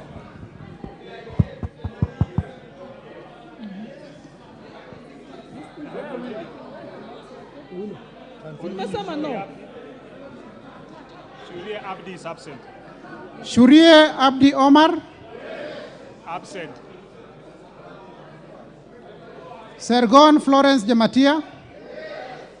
Sergon Florence. Where is he?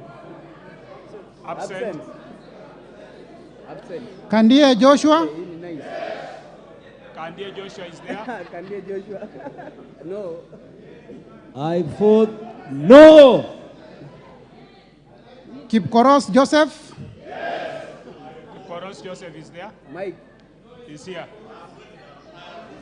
Who is you? No. Cameron Charles. Yes. Cameron Charles is there. Cameron Charles is there. Give him the mic. Cameron Charles. No, I'm saying Cameron Charles, no. Don't say something that I have not said.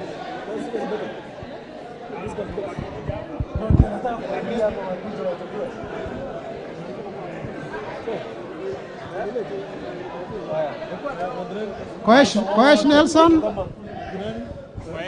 Koesh Nelson. Give him the mic. I vote no.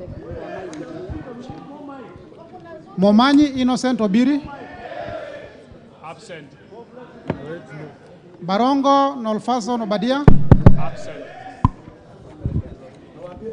Absent. Oh, Barongo is there. Give him the mic.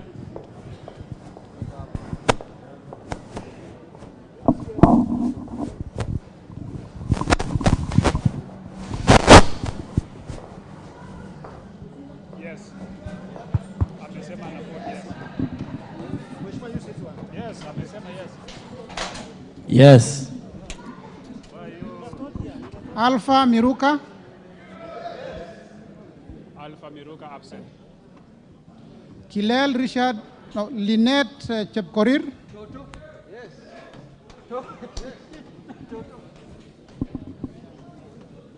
I vote no.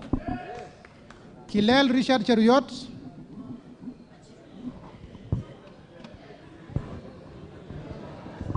I vote no. Yegon Richard.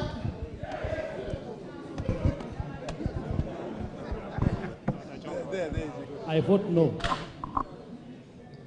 Mamwacha Onchoke Charles.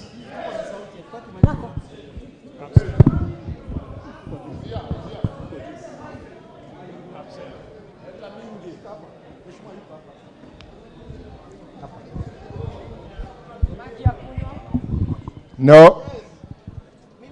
Ogola Gideon Ochanda.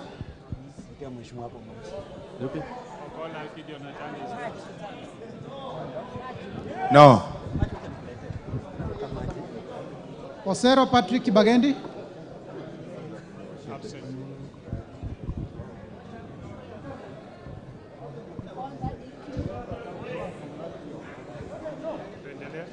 Wanjala Rafael.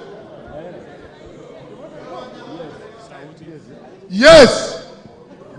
Wamboka Nelson Jack.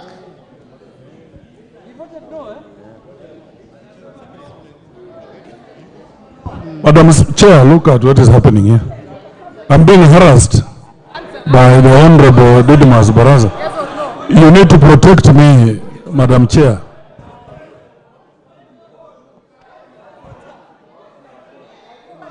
Yes.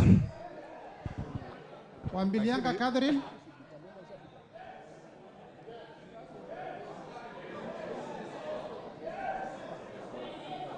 No. Yakub Ado. Absent. Komingoi Kibet Kirui.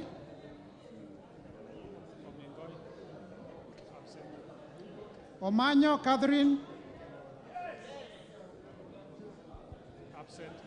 Mwale Nicholas Tindi. Absent. Tindi Amanda. Oyula Joseph. Oyula absent. Mwiridhania Rindikiri.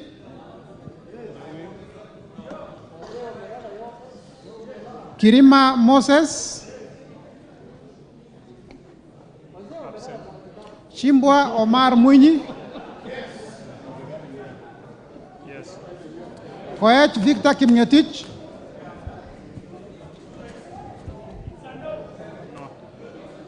Baraza Patrick Simiu. No, absent. Diego Paul Kibichi, Ntwiga Patrick Munene, No, I vote no. Mahalim Farah, Elachi Beatrice,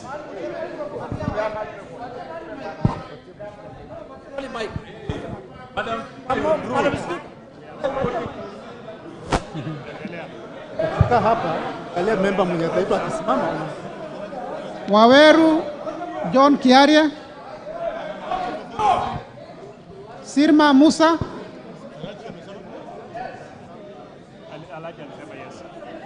Welie Adan,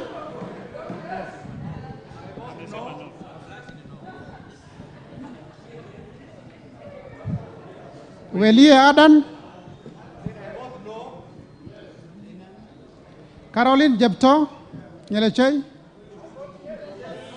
no.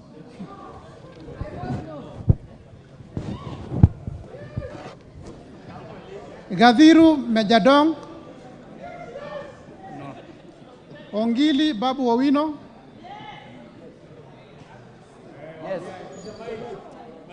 I vote yes. Gakuya James Mwangi, Mawathe Julius,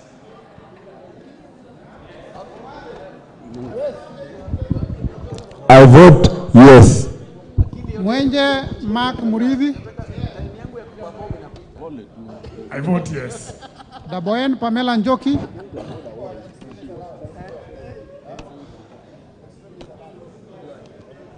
I vote no.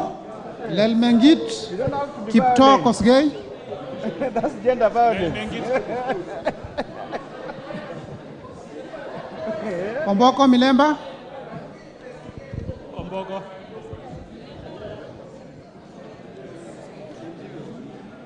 Absent, Amanda. Kipiegon Johanna Ngeno, Ukose Robert, No. Yakub Farah,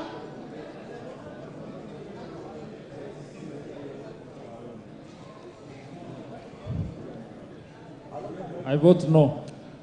Oundo Wilberforce Ojiambo, I vote yes. Iribae Said Buya, Sema tu. I vote yes. Tungule Sharo Kenneth,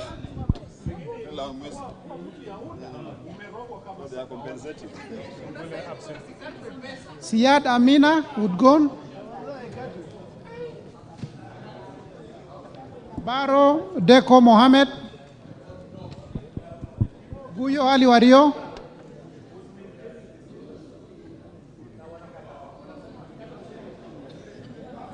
Absent. Muriu Wakili Edward, Sema tu. Yeah. Na si ulikuwa naongea ile maneno ingine kwa I vote no.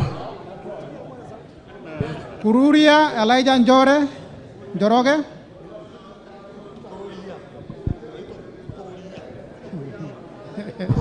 I vote no. Kagombe Gabriel Gaduka, I vote no. Odhiambo Elisha,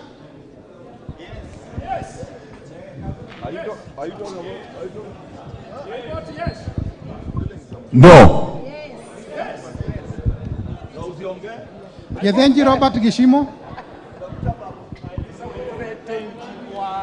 Wanjira Martha Wangare, Wamushomba Gadhoni,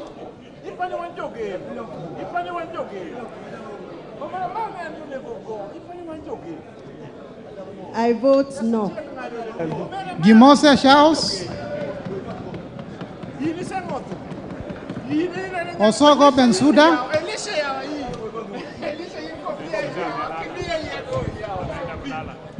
Kaluma George, Karidho Kiili,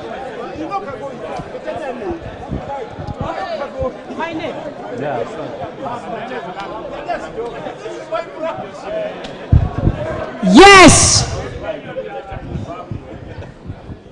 Karidho Kiili Daniel,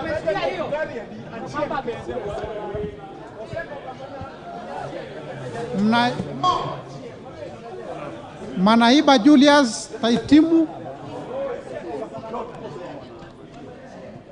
Murigi John Paul,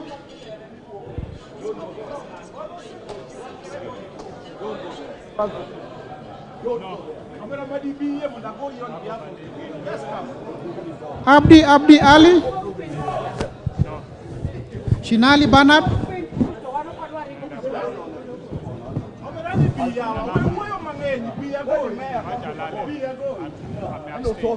Bonaya Mumina Golo,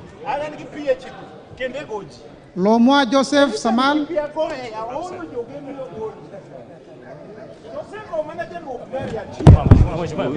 Mheshimiwa.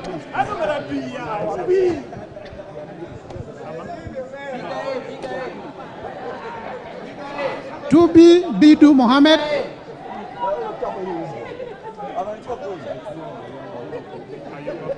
Badibadi Twalib, Ndongo George Koimburi,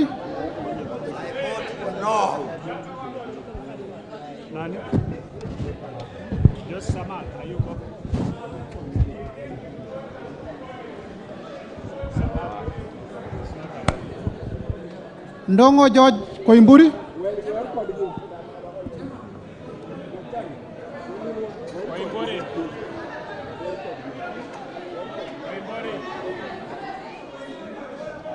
Wamashukuru James, Wamashukuru amesema no. Obara Eve Akinyi, Tumesema, tumepata. Amefutika, yes. Kalasinga Joseph, I vote yes.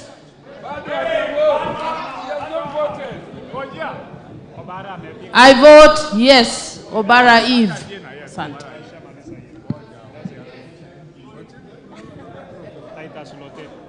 Titus Lote,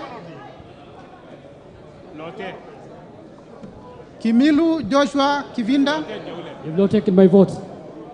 I vote no. Kimilu Joshua Kivinda, I vote yes. Sankaire Lea Sopiato,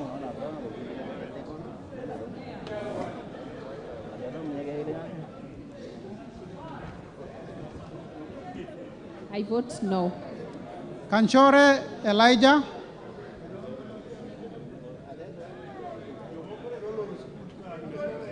Amisi Kakuta Maimai,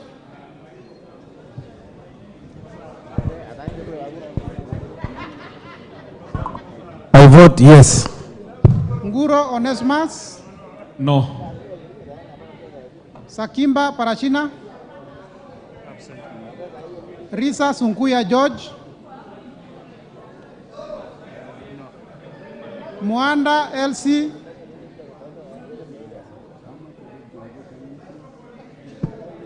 Katana Paul Kaindi,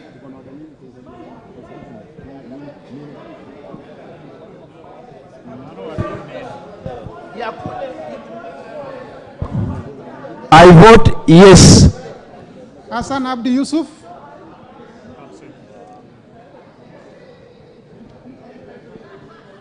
Juguna Shege,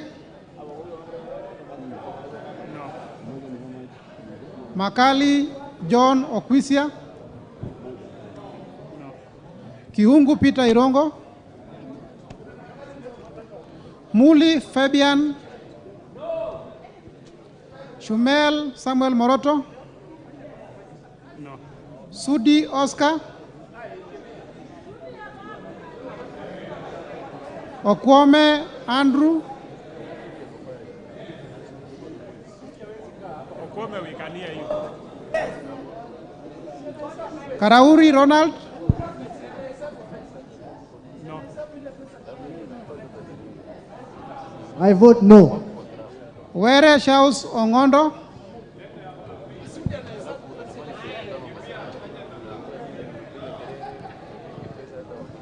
I vote yes.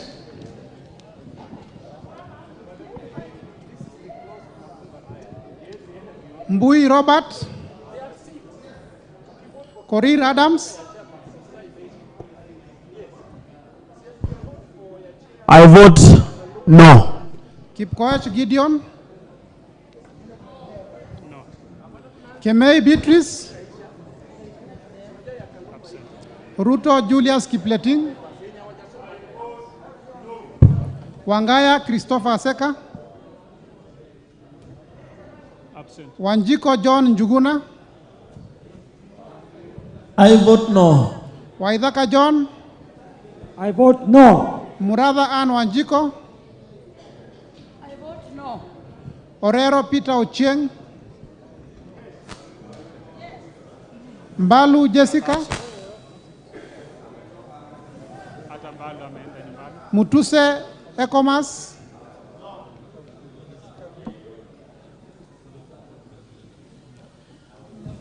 Wainaina Anthony Njoroge, Munyoro Joseph Kamau,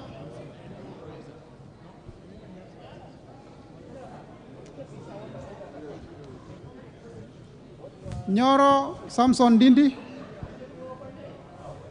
Ishungwa Anthony, Sunkuli Julius,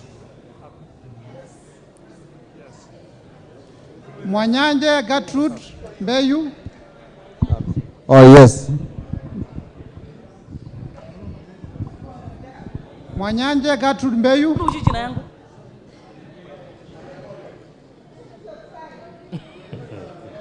Baya. I vote yes to clause 24. Thank you. Baya Owen, Kitty Richard Ken Chonga, Zambia Thaddeus,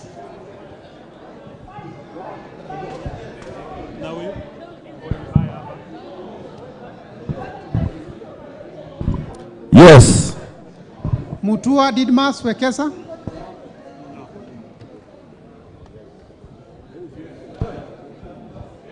I vote no.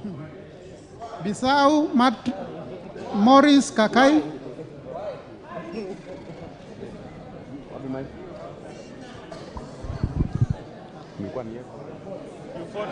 Yes. Rai Samuel Gonzi, I vote no.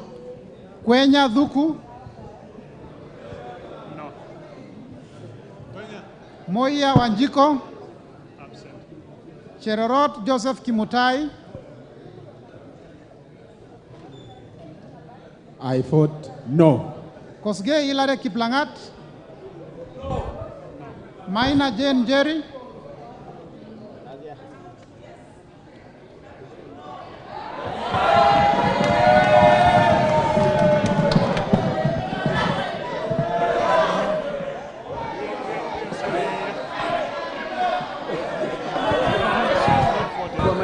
Maina Jane Jerry. I vote no.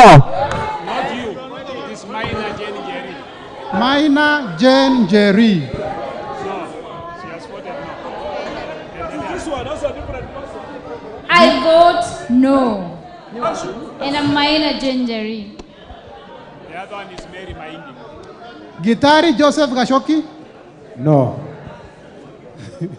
Bedzimba Rashid Juma,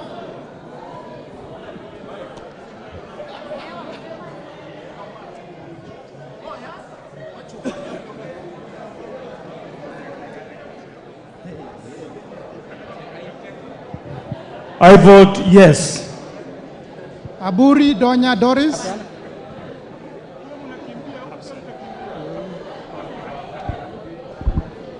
Where are our machines not working, Madam Chair?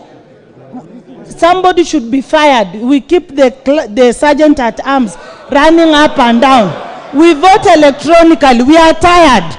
And members, you don't want to defend your welfare. I vote yes. Ruth Adhiambo Odinga, If you are tired, go and sleep. Ruth Adhiambo Odinga,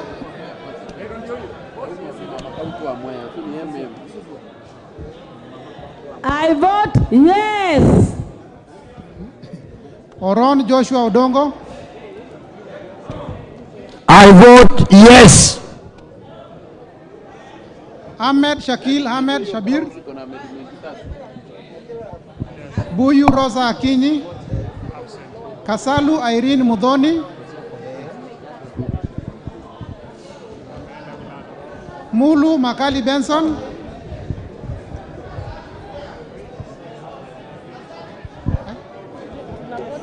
I vote yes. Mulu Makali Benson.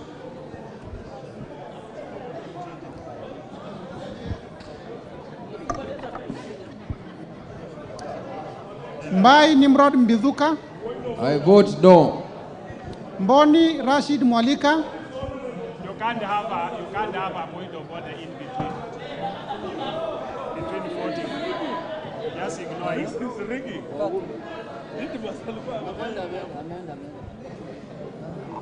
Mboni David Mwalika. Absent. Nyamai Resho Kaki.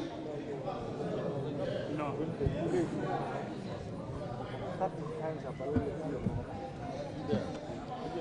Nyenze Edith. Mokaya Nyakundi.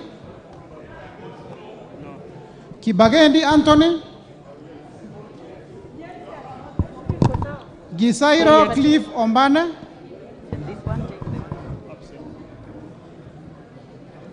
Yegon Brighton.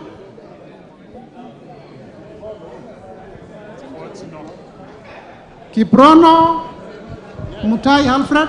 I vote no. No. Tului Joseph Kipkosgei. Enjoy your mic, Apo. No. Mutahi, no. Kamero Maisori Kietayama.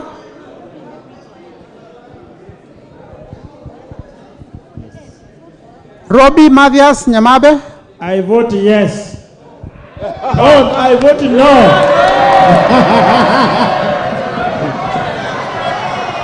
Robbie Mathias, I vote no.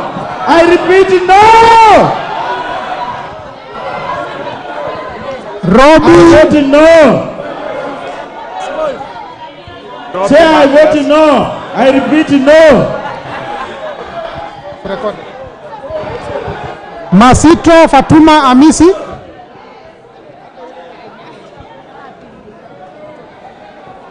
Masito Fatuma Amisi.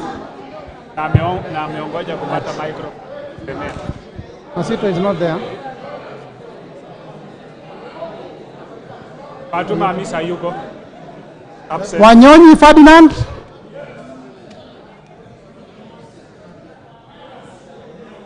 No. Abdirahman Mohamed Abdi.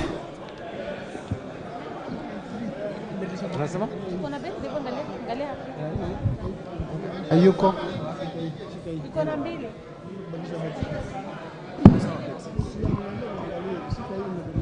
Wacha leta. Herman is not absent. Mohamed Abdikadir Hussein. No. Kagiri Jane Wangeshi. No. Kionjori Festus Mwangi. Vote no. I vote no. Korere Sara Paulata. Absent. Karani Stephen Washira. No. Lekuton Joseph. Marubu Monica Mudhoni. Obo Ruweida Mohamed.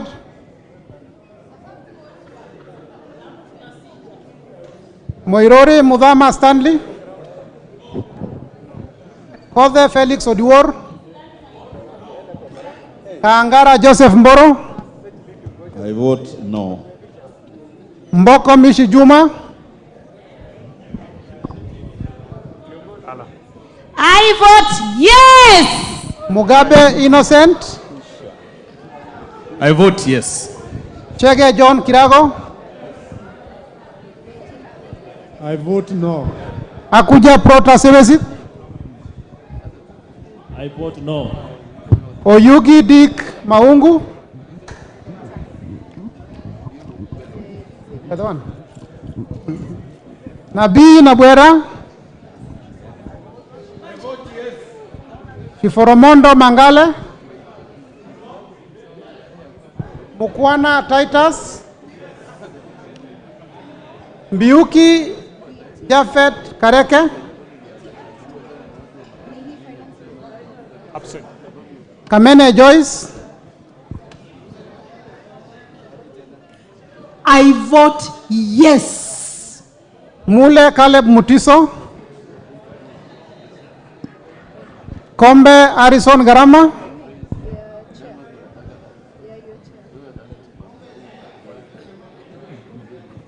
The word is yes.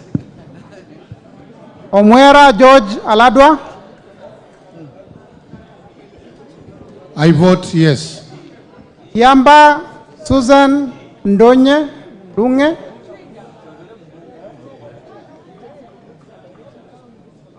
Momo Rose Museo. Injendi Moses Malulu. Mnyazi Amina Laura. Yes. Abdullahi Bashir Sheikh.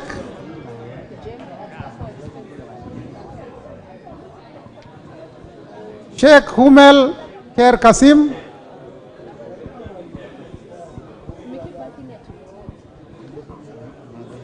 Abdirahman Asenwetan Mohammed. Haro Abdul Ibrahim. It's a no. Yusuf Hadan Haji. Mukunji John Gitonga.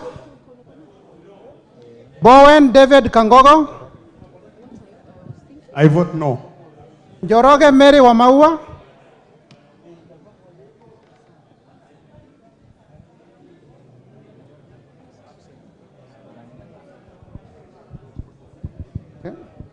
Toroitich Timothy Kipchumba.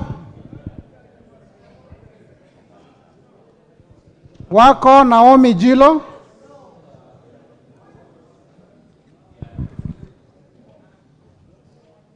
Walio Joshua Mbithi Mutua. Odanga Geoffrey Makoa. Oluoch Anthony Tom.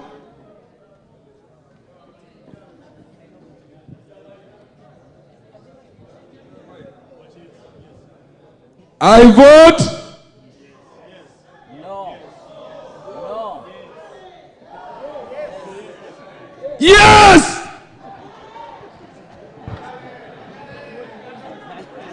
Gishuki Edwin Mugo. I vote no. Kahugu Eric Mwangi.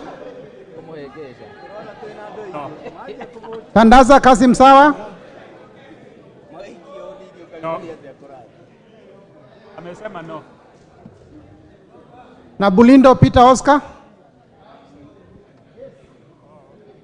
Mule Stephen Mutinda.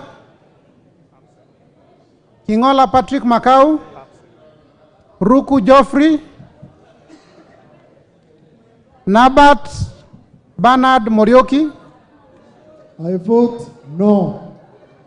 Zioka Erastus Kivazu.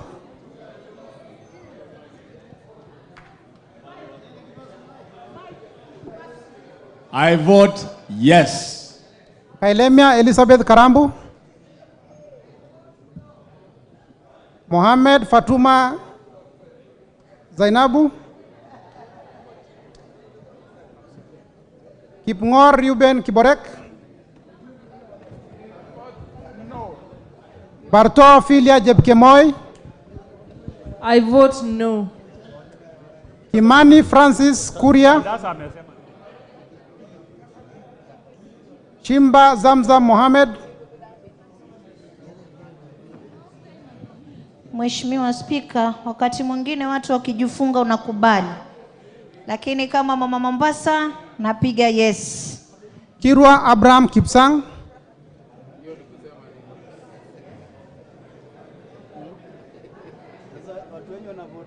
Jaldesa Guyo wako. Bader Salim Faisal. Kesebe Fred Kapondi. No. Oyo James Onyango.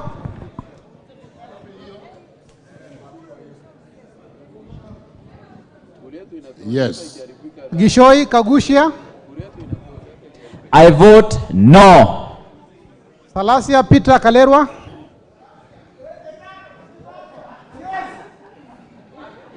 Naika Johnson.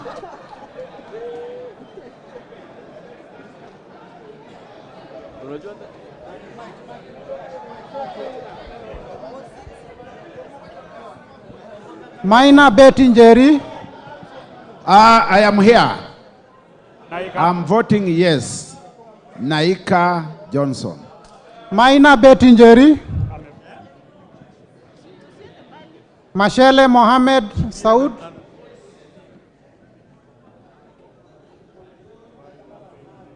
Musau Vincent Musioka.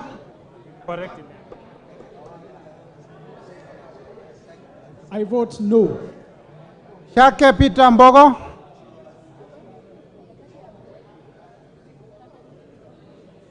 I vote no. Peter. Mashele. Mashele Mohamed Sud.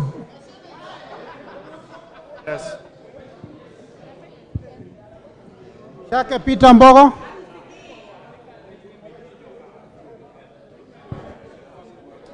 Maingi Mary.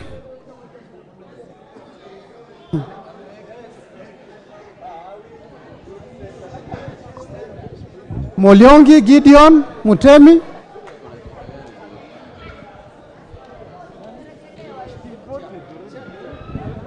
I vote yes. Nguna Charles Ngusia. Absent. Nzengu Paul Musimi.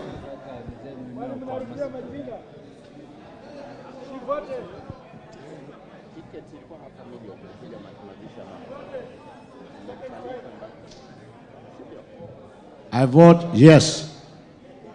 Pasari Sesta Mudhoni.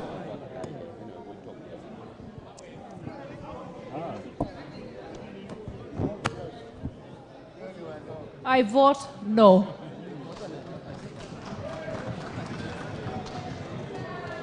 Nguna Charles Ngusia. Absent. Kiara Jane Wanjiro.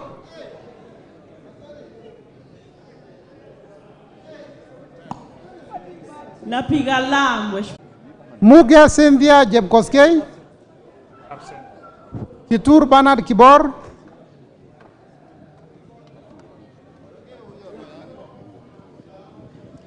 Bernard Kitur, I vote no. Tonkei Rebecca.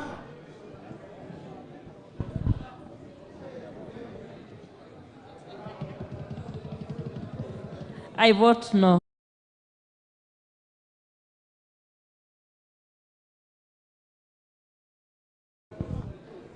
I vote no. Pareyo Agnes.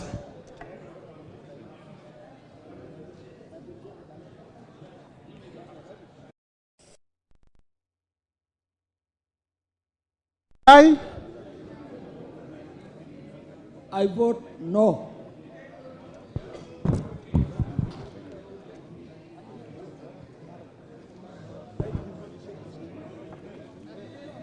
Pareyo Agnes. Tongoyo Gabriel.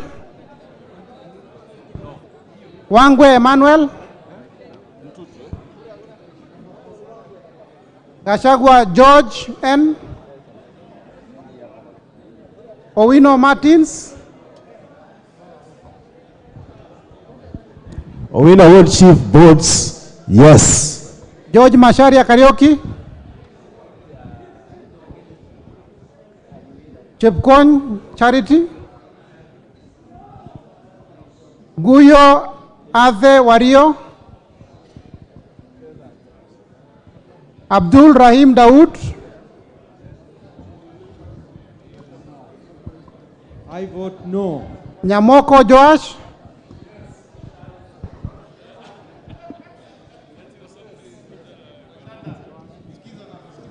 I vote no. Owor Juma Joshua Aduma.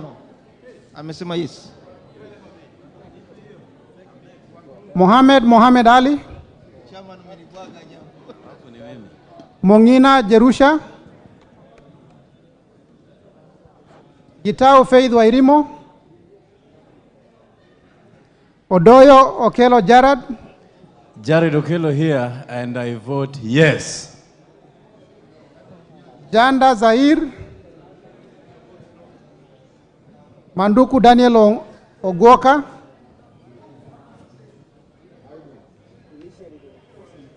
Odege Tom Mboya. Washira Rahab Mukami. Odege Tom Mboya, yes. Washira Rahab Mukami. Madenge Duncan Maina.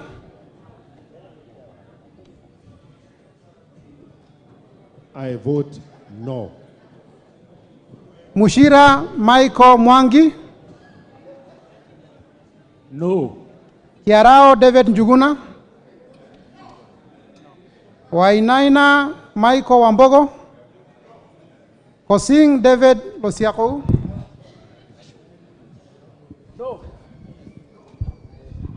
I vote yes. Mupe Anthony Kenga.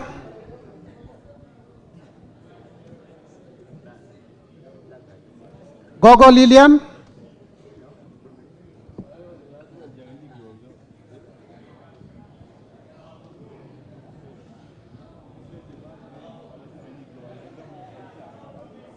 Gogo Lilian. Dio Baba.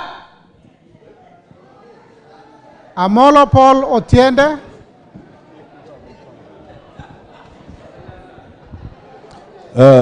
On this division caused by the inattention of our counterparts, I vote yes. Shebor Paul Kibet.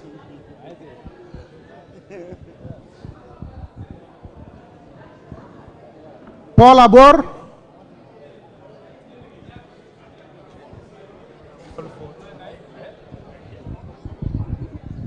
I vote no. Mwafrika Augustine. Francis Kajwang. Absent. Kingara Simon Nganga. Karemba Eric Mushangi. No.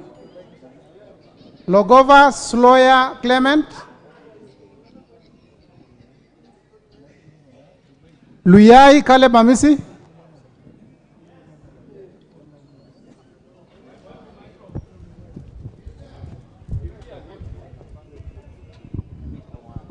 I vote yes. Raso Dido Ali. Lenguris Pauline. Lento Johnny Jackson Lekumontare. Yes. Letipila Dominic Eli.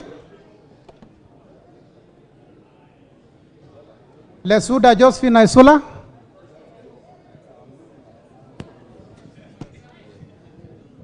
Nikal James Wambura.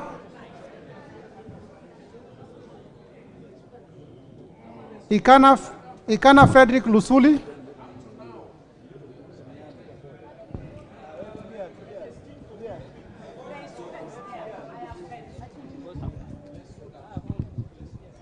Odor Christine Ombaka. Kemei Justice Kipsang. Lochakapong Peter. No. John Waluke. I vote no and no. Sigei Francis Kipiegon.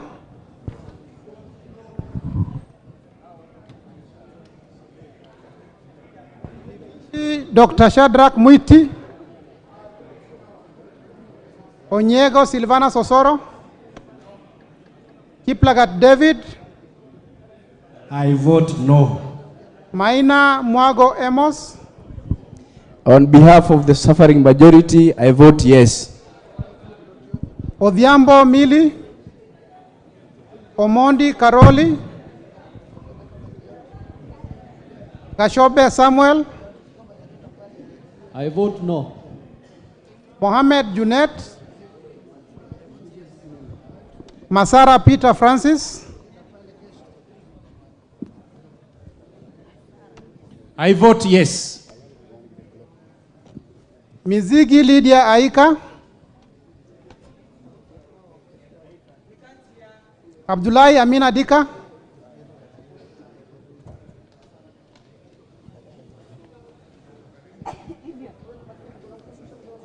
Bare Hussein Abdi, Arbat. No. Yes, Arbat. Buire John Okano,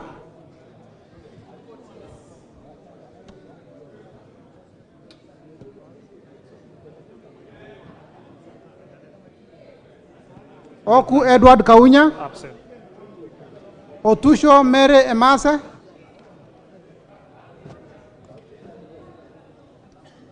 I vote no.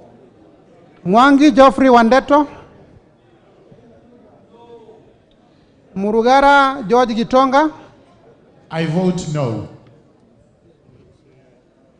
Nduyo Susan Ngoge,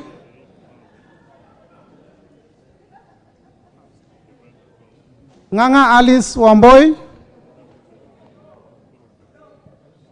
Kasait William Kamket,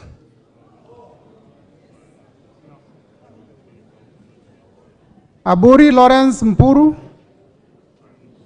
Mutunga John Kanyuithia, Kipbiwot Julius Meli, Chikati John Murumba, Sioi Lilian Chebet,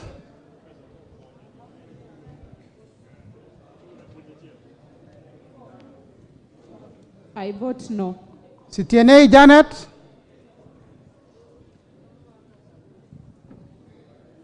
I vote no. Ngetit Cecilia Asinyen,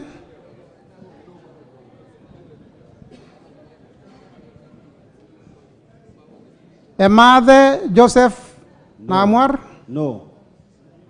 Nkolong Nicholas, Nabuin Paul Ekuom, Absent. Namoit John Ariko, Daniel Nanoko Puyo, No. Boss Gladys Kosgei, Ochieng David Ouma, Wandai James Opio, Nyamita Makogola,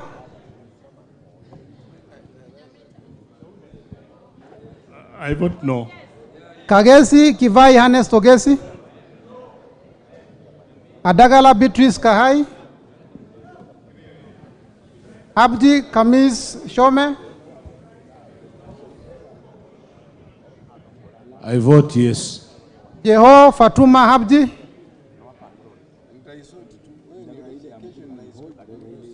Mohammed Aden Daudi,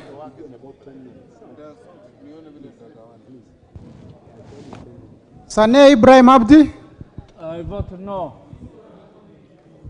Ado Mohammed Aden,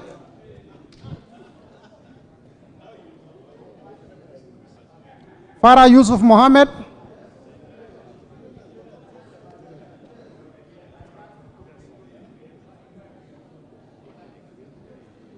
Wanyonyi Martin Pepela,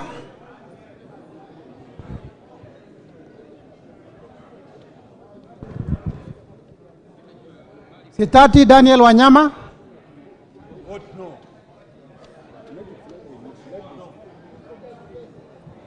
Mogaka Stephen,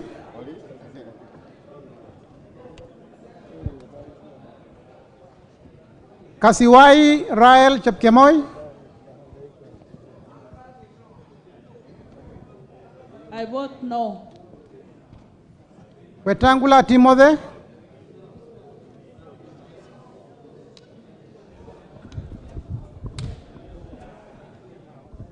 I vote yes. Mwakuona Danson Mwashako,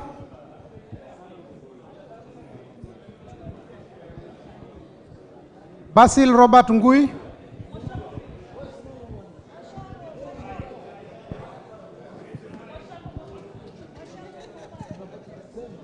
I vote yes. Basil Robert Ngui.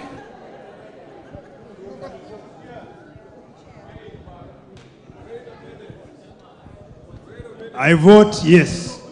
Ali Abdisirat Khalif. Chege Sabina Wanjiro. Dena Joseph Amisi. I vote no. Aaron Suleka Ulbale. Ikiara Dorothy Mudhoni. Iraya Joseph Wainaina. I vote no. Kosgei Jackson Kipkemoi.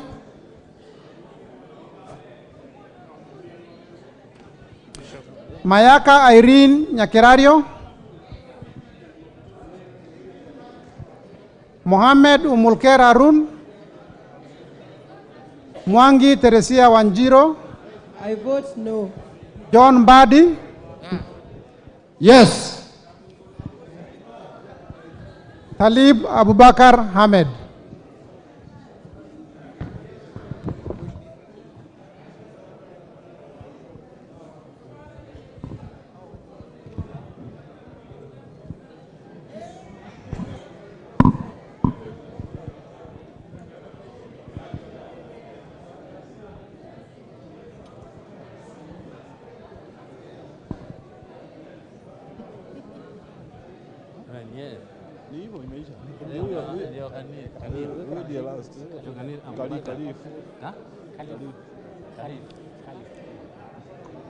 Alipewa na waipa.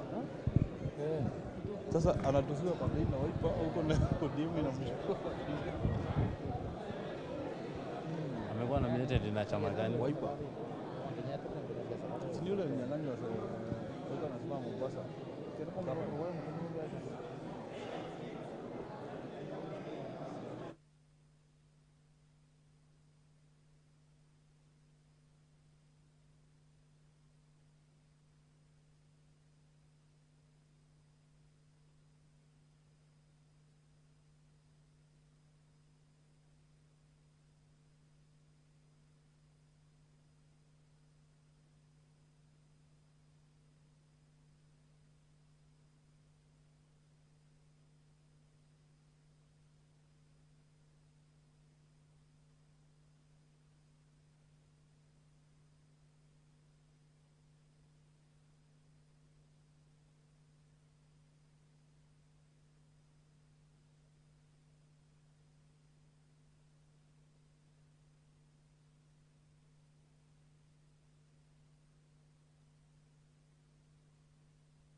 Well, tallying on the voting for clause 24 is currently underway. The members just finished taking their votes on this particular clause, specifically on the amendments that had been proposed, or on the amendments that have been proposed by Honorable Member James Nyikal on clause 24A. A number of issues there have been highlighted, and members have been given an opportunity to vote on those amendments. Remember, clause 24 is one that has seen or has attracted a number of amendments from the members of the National Assembly. Clause that is touching on a number of issues, especially on the taxations, the income tax bans, the 5% withholding tax on digital content monetization, that the chair, Honorable Kuria Kimani, has expounded or clarified that it will not be 15%, but has so far been, or rather, but rather has been so far amended by the committee to 5%. Issues also coming up on the tax bans, where members raised a concern on the 30%, with a number of them indicating that the 35% should be over for the over 1 million earners. But there are still many other amendments that members have expressed amendments on, or rather there's a number of proposals that members have expressed to give in the amendments. Honorable Atandi is among the members who earlier on, the chair, Honorable Gladys Boss, had called out their names. There is Honorable Mbui, Honorable Waluke, Honorable Olwoch, who earlier on had indicated that they would be having amendments on this bill. Of course, depending on what part of this particular bill. But currently, the tallying on this vote is on the amendment that has been proposed by the Honorable Member James Nyikal. On the tax rates, the member had indicated that the committee, or rather the proposal, we go back to the act as that has not proposed any increase, or rather that the tax remains at 30%, and that there should be no increase. That is part of the amendments that the honourable member had indicated on that particular clause. But bear in mind that this clause has up to paragraph, there is articles, clause A, article A, there is B, there is C, there is D, and there is E, where members will be fronting their different amendments with regards to what part of this clause they want amended. For instance, we could look at clause 24A, that proposes the deletion of subparagraph 1 and substituting thereof the following new subparagraph, that by deleting paragraph 1 and substituting therefore the new following paragraph, that the individual rates of tax shall be from 288,000 10%, from 100,000 25%, from 5,612 be 30%, and from 3,600 from 3,632.5. But this evening we got yet another amendment from the chair that has introduced the taxation at 35% to be from 9,600,000 on all income over 9,600 to be taxed at 35%. So there are a number of amendments on each of these paragraphs, or on each of these articles in clause 24, and members will have time. Remember, this is one of the clauses that the speaker earlier on had indicated that members could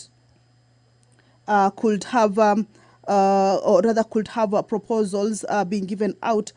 Clause 24 was one of those clauses, and this is what is currently going on, proposals or amendments being given out by members.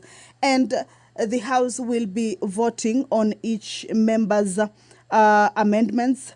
Remember, the bill has the amendments or the proposals by the committee, and whether the amendments by the committee will override the amendments by the individual members is yet to be seen, but they will all be given a chance to be voted on, just as we have seen on the amendment by Honorable James Nicol. So if you're just joining us, is that the tallying on the voting for clause 24 as proposed by James Nicol, Honorable Member James Nicol, is underway.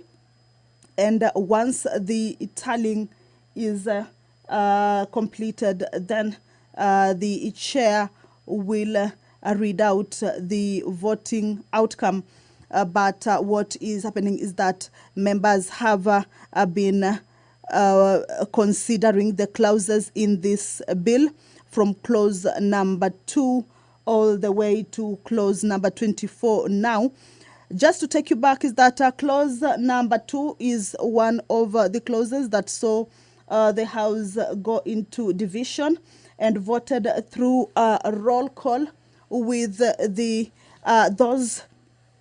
those who voted yes getting a total number of 189, and those who were opposing getting those who were opposing getting 189, and those who were for it getting a total number of 87, and had 3 absentions. Then we also had clause 10, which also saw the House go into division, and the votes outcome was that those who voted yes were 194, and those who voted no were 79. And clause 24 is yet another clause that has seen the members go into division, and that is just part of the amendments that have been proposed by the members. Of course, once we are done with this tallying, we will be seeing a number of amendments that will be fronted by various members. And at the end of it all, the members will be getting to vote on the amendments that have been proposed by the members. Remember, this is the Committee of the Whole House, a division on clause 24 of the Finance Bill. Remember, this is a bill that highlights how the government will be raising its funds or its finance, or rather how it will be financing its budget. As just the other day that the Cabinet Secretary for Treasury, National Treasury and Economic Planning presented the budget highlights and how the budget will be financed. There are a number of tax measures that have been proposed in this finance bill. And this evening is that the day on considering, or rather basically the sitting is where members are considering each and every clause of the bill, trying to pick out on what they think should be amended or what they think should be considered in one way or the other. And if there are proposals or amendments that are agreed upon, then members will vote in favor of, and those who may not be agreeing on, they will be opposing. And that is what has been happening from around 5 this evening, where the Committee of the Whole House began its sitting. And you remember earlier on is that the majority leader, Honorable Kimani Ichung'wah, asked for extension of sitting time just to give time to this particular session or particular exercise to enable members have enough time to ventilate on the contents of the bill and ensure that the legislative process goes on without any hitches. As you can see, the chair, Gladys Boss, is on the speaker. Allow me to hand you over and let's listen into what she is saying. Honorable Nyikal, the division result of voting is the nays 183 and the ayes 79. Therefore, the nays have it. I now put the question that clause 24 as amended be part of the bill. Will as many as of that opinion say aye?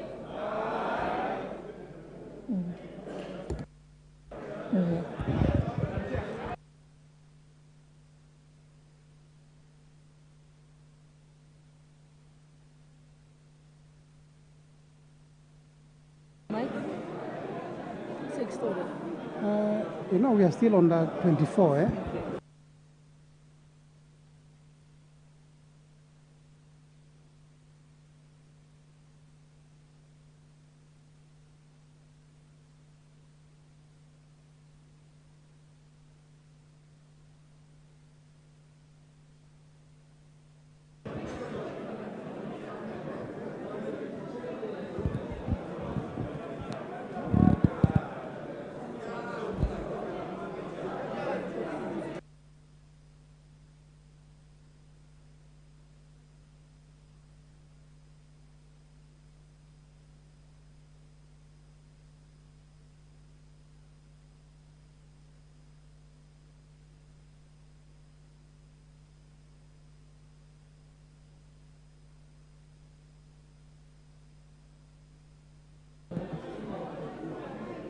Honorable Mbui, I think you can move your amendment, but if you can avoid paragraph 1, because that has already fallen under Honorable Nyikal's amendment.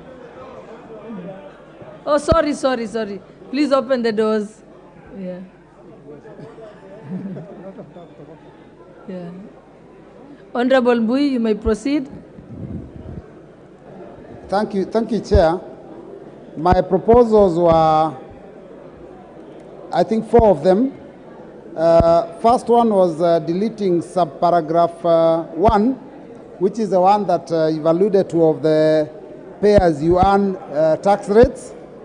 The second one, B, by deleting paragraph 8, which is on the advance tax, Madam Speaker, for vans, pickups, trucks, prime movers, the one that proposes to increase the advance tax to 3,000 per ton of load capacity. The other proposal I had, Madam Speaker, was to delete subparagraph 9, which also proposes an advance tax for saloons, station wagons, minibuses, buses, coaches, to 100 shillings per passenger capacity. And the last one, D, by deleting subparagraph 10, which is the one that proposes to change the turnover tax from 1% to 3%, Madam Speaker.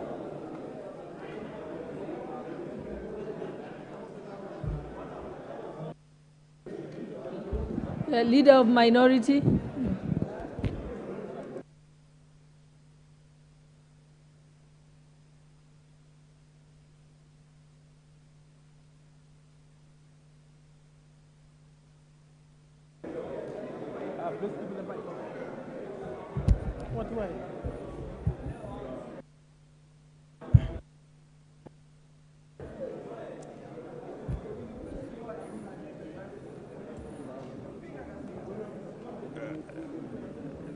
Do I proceed? Madam Speaker, I want to add my voice to this amendment proposal. Madam Speaker, the reason why I support this amendment by the Honorable Robert Mbui is that if we fail to delete this clause and remove these taxes, we shall have succeeded as a House in actually condemning those young entrepreneurs who have chosen to invest in commercial vehicles, Madam Speaker, by actually having them punished for choosing to be risk takers and investing their hard-earned cash in commercial vehicles, Madam Speaker. And I therefore want to urge my colleague members that the only recourse we have to right this wrong is by supporting Honorable Robert Mbui's proposed amendments. Because otherwise, this whole thing will make a joke of our commitment as a country to support small businesses, upcoming businesses, entrepreneurs, risk takers, people who, when actually supported, would actually contribute immensely to the economic development of this country and indeed create numerous employment opportunities for our youth who are wallowing in unemployment that has now reached alarming proportions. Thank you, Madam Speaker.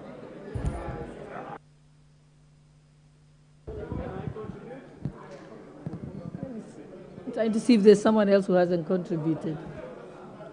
Yes, your point of order, Honorable Junet.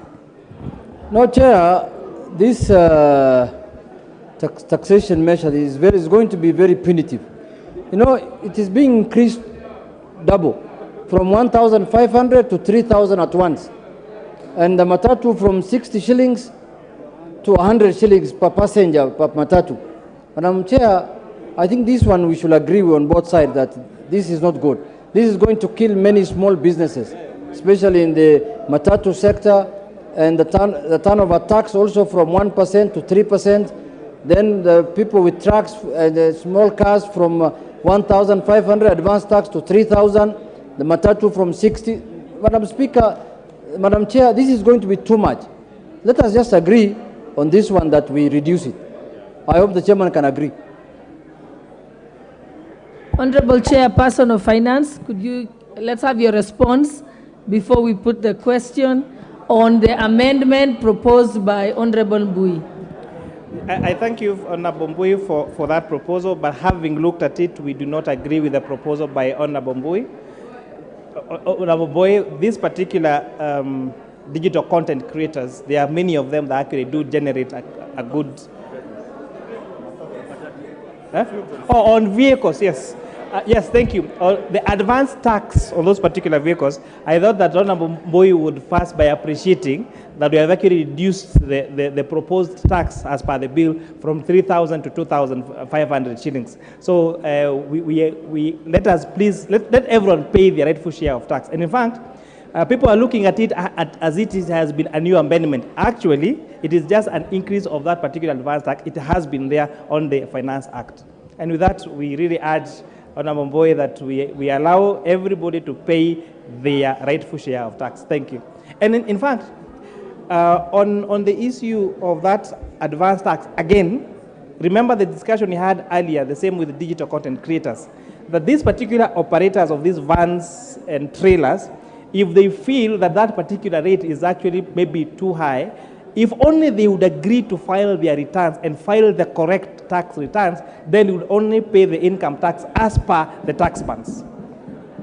So we are really encouraging them to pay this an advance tax, and if you really want to be tax compliant, towards the end of the year, file your returns, and then that would be deducted. That's why it's an advance tax from your income tax, and that income tax can only be charged as per the tax band on the act. The rate of turnover tax that we are we're not really increasing it from 1.5% to 3%, because remember, this House in the last Parliament did approve the turnover tax to be 3%. The reduction from 3% to 1.5% came as a measure to help our businesses during COVID time. So it was just a precautionary measure during COVID time to help these particular businesses. And now that we all agree that COVID is behind us, we encourage them to pay that 1.5%, that 3%, sorry. And again, if they feel, because this particular tax is a tax on turnover and not necessarily a tax on profit, the same logic. Towards the end of the year, if they only file their returns, then they will be allowed to deduct this particular tax that you've paid, and they are going to pay their taxes as per the income, as per the tax band in the Finance Act. Thank you. Income tax Leader of Majority. Honorable Speaker, Madam Chair, let me say, one, we need to understand that this is an advance tax. Just the literal meaning in English of an advance is an advance payment, is not a final tax. Therefore, whatever quantum you pay, if at the end of your financial year you do your annual income tax returns and you realize you have overpaid, you get a credit with KRA. Therefore, Honorable Speaker, I would really implore on the Honorable Robert Mbui to drop this amendment and allow us to progress. We don't even need to go into a vote on this, Honorable Speaker. And I implore my good friend Robert. And you know Robert is a good teacher. He understands the literal meaning of the word advance. That you pay in advance.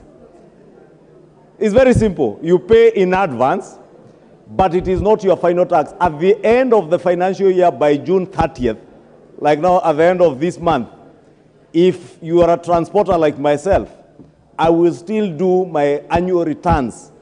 And should I find that the advance tax I paid is below what I ought to pay as income tax, you are required to top that up and pay to KRA. If I find during my returns that I overpaid, I get a credit. And the earlier you pay tax matters, the better. Even the Holy Book in the Bible says, give unto Caesar what belongs unto Caesar.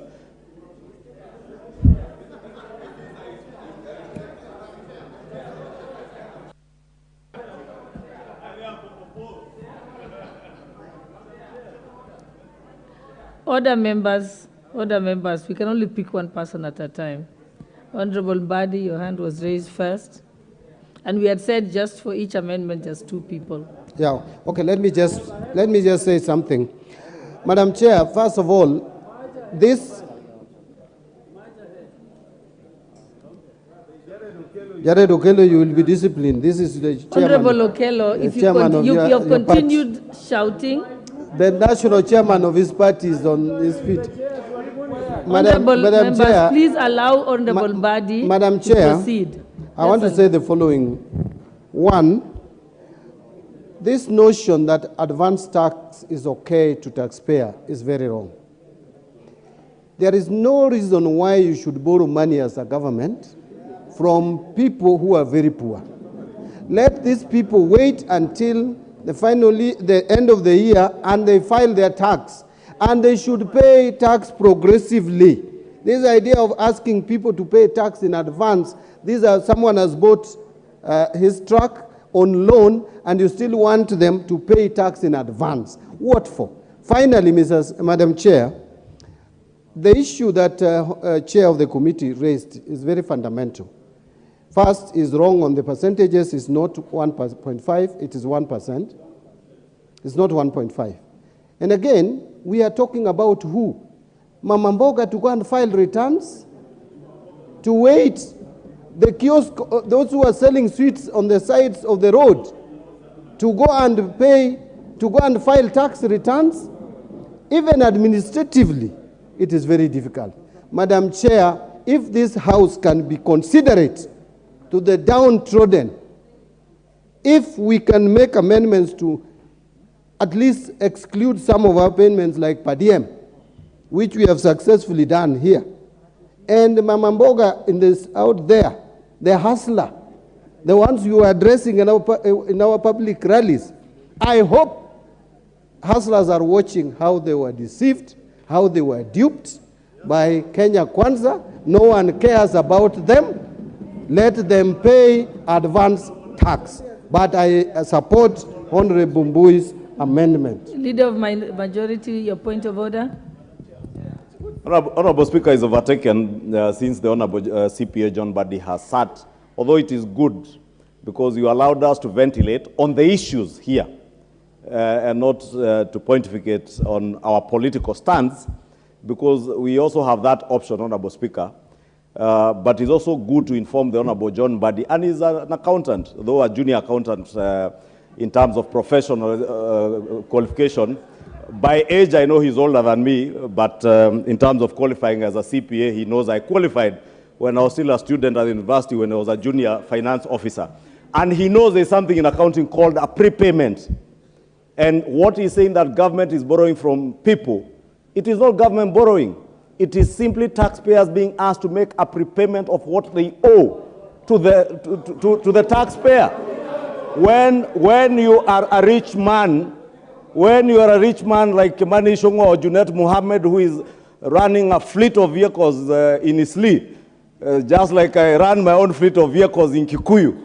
Rich men like me and Junet, we pay advance tax because we owe it to the people of Kenya. We owe it to the hustler nation to pay our taxes in advance so that children of hustlers can be able to get capitation for day secondary school and junior secondary, Honorable Speaker. And therefore, Honorable Speaker, I once again oppose the amendment by Robert Mbui again, and we all oppose. Okay, thank you. Thank you, members. We said we are giving 2 chances only to the people who want to respond to it, so that we can move to there is still an amendment on this particular point. We are going to move to Honorable Olwatch, and you will have a chance to ventilate again on this issue. Honorable Junet, you're the only one I'm giving a chance, and we can move to put the question. Madam Chair, you see, when we are legislating here, we are legislating here for all Kenyans, whether you are rich, whether you are poor, whether you are middle level, whether you are downtrodden, whatever you are. Madam Chair, you can only be sure of how much tax you need to pay after you do an assessment on your books. Madam Chair, what Honorable Mbadi is saying is true. This is a borrowing from the people. Government is telling you, pay us in advance, then later when you assess your taxes and you are supposed to pay this much, then you can deduct from your books. You can say, oh, I already advanced you this much. But Madam Chair, what we are opposed to, and why we are supporting Honorable Mbui's amendment is that the rate is very high. It was just 1,500 shillings. He increased it to 3,000, but now reduced it to 2,500. Why can't it just remain at 1,500? Because what has changed in the Kenyan pockets? Kenyans are as poor as they were when COVID was there. Kenyans are as poor as 2021. Madam Chair, let us be considerate to Kenyans, Madam Chair. And we are fighting for the hustlers, the people who brought you to power. We are not fighting for our people. We are fighting for your people. We are fighting for these hustlers who gave you power. Yeah, thank you, members. I think we ventilated sufficiently on this particular point. It's coming again under Honorable Olwatch. So now let's put the question. It's clause 24, yeah? Yeah, I now put the question that clause 24 be amended as proposed by Honorable Mbui. Will as many as of that opinion say aye? Aye. Will as many as of that opinion say, will as many as of the contrary opinion say nay? Nay. The nays have it. Honorable Olwatch. Honorable Olwatch, you may move your amendment. Thank you, Madam Chair. Thank you, Madam Chair, and I stand to move amendments on page 623 on the clause 28, in particular, subparagraph B, 24, in particular, subparagraph B, and seeking to amend clause 7. And the justification for this, Madam Speaker, is that this tax, which is put at 5% and which was dropped from 15%, literally targets the very people whom we are calling the hustlers. Madam Speaker, the content creators, the ones that we seek to remove or ask to pay the 5%, are not the sort of persons that my good friend, Honorable KJ, refers to as professionals. It takes quite some time to develop content. And content creation, even after you have been able to develop, takes time before you get to the next content, and to take away 5% from you, from this hustler, from that person whom we have set digital corners and ICT hubs in Mathare and everywhere, to take away 5% from them. 5% is to impoverish these people and to put them in a situation where during these hard economic times, during these times when the economy is struggling, as we all admit that it is struggling, we ought to have staggered this and put them in a band in which we are able to say that people who are earning below 500,000 on content creation ought to have been exempt. So that we begin by saying, if you're making money on digital content beyond 500,000 to 1 million, you pay X amount. If you're making digital content, like my good friend Jalash, and you're earning 3 million from digital content, then you're able to pay X amount. But to put a blanket figure on that person in my constituency in Mathare, who makes 50,000 on a content, 100,000 on a content, and has to wait for another 3 months to be able to develop content to earn another money, is punitive at a time when the economy is struggling, and this hits at the very core, at the very heart of the hustler nation. And so I'm trying to persuade us that we drop this particular and exempt the people that are affected by this. I move, Madam Chair.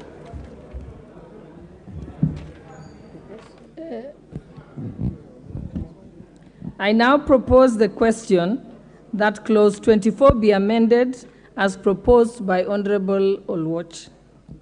I will give a chance to leader of minority, and then I'll come to you, Babu. We have to go to order of seniority. Let your leader go first. Now, Madam Chair, I just want to support this proposed amendment by Honorable Olwach for the simple reason that we have got no justification whatsoever to punish young, talented Kenyans who are basically making a living out of their own creativity, Madam Chair. I think if we are to be fair to the youth of this country, what this House should do in one accord is to support this amendment by Honorable Olwach. Because otherwise, how will the youth ever get a chance to prosper, Madam Chair? And they are investing. They are investing in content creation, Madam Chair. And yet, we are proposing a tax regime that is going actually to run them out of business, Madam Chair. So I think if we really mean well for the youth of this country, this is such a time that we must stand on our feet. We must stand firm as a House and say yes to Olwach's amendment. Thank you, Madam Chair. Honorable Babu Owino. Thank you very much, Madam Speaker. Suda, let's finish with Babu Owino first. Thank you very much, Madam Speaker. On the issue of content creation, Madam Speaker, these are people who are very poor, Madam Speaker. The Kenya Kwanza government campaigned on a platform of bottom up. Did this bottom up meaning stealing money from the bottom and feeding the up? Madam Speaker, the content creators, for them to earn a living, somebody must have viewership of around 3 million for this person to earn 10,000 Kenya shillings. Madam Speaker, is this really fair, Madam Speaker, to punish Kenyans? Because number one, the Kenya Kwanza government promised 1 million jobs within the first year. They never delivered. They're already punishing poor Kenyans. Number two, Madam Speaker, the same content creators who are getting jobs on their own are also being punished for creating jobs for themselves. Madam Speaker, if you must lie to people, then lie like a priest. How did a priest lie? Madam Speaker, a story is told of a priest who was crossing a border. going to another country. When the priest was walking, Madam Speaker, they were supposed to go where they were going to be checked. Honorable Babu Owino, we are not supposed to be debating. You should be either supporting the amendment. Yes. So please, this is not a debate. Yes. Proceed and wind up. Give him the mic. Can you use the next one? Madam Speaker, what I'm going to say is in line to support the amendment by Honorable Oluoch. That is why I'm bringing it from far. I know some of us here might not understand what I'm trying to say. So if I finish that story, it is an appendage of my conclusion in supporting Honorable Oluoch's amendment, Madam Speaker. Thank you. Honorable Bensouda, and then we can move to put the question. That is very unfair, Honorable Madam Speaker. Bensouda. Let me just finish my sub. Okay. I thought you had finished, Honorable Babu. Madam Speaker, it is very unfair because I'm the only member that you are trying to cut short, Madam Speaker. Let me just finish it in support of the amendment. So a story is told. I said, Madam Speaker, if you must lie, you lie like a priest. A story is told of a priest who was going to cross a border to another country. Then this priest was accompanied by another lady. So the lady held something that she needed to declare before crossing the border. Then the lady decided to put this item into the priest's pocket. Reaching where they were supposed to declare, Madam Speaker, the security asked the priest, "What do you have to declare?" Then the priest said, "From my belt upwards, I have nothing to declare." Then the security officer asked the priest, "What about from your belt downwards?" Then the priest said, "From my belt downwards, I have something precious to ladies." So the question is, and he was led to pass. Thank you, Honorable Babu. You have completed because you're debating again instead of talking about the amendments. Yes, thank you. Okay. Thank you. Honorable Bensouda. Thank you so much, Honorable Speaker. I rise to support the amendments by Honorable Oluoch on content creation exemption. And I want to say this as a member of the Committee for Communication, Innovation and Information. It is unfair to start imagining imposing tax on what we have not achieved as a country in digitalizing socio-economic empowerment for the youths, which is an opportunity for their job creation. Madam Speaker, I rise to support the amendments because in the first place, even the proposal in provision of the Ajira technology in the constituencies has not been measured to be effective. Madam Speaker, I rise to support that even the content creators are struggling and the small space that they've secured within the market. They are fighting to get that to sell the commodities or to ensure that other aspects are done. The same government has not laid out the framework to ascertain the level of achievement and success in digitalizing and providing for the Ajira. Some of them are struggling with bundles and internet. Madam Speaker, I support the content creators must not be subjected to this tax.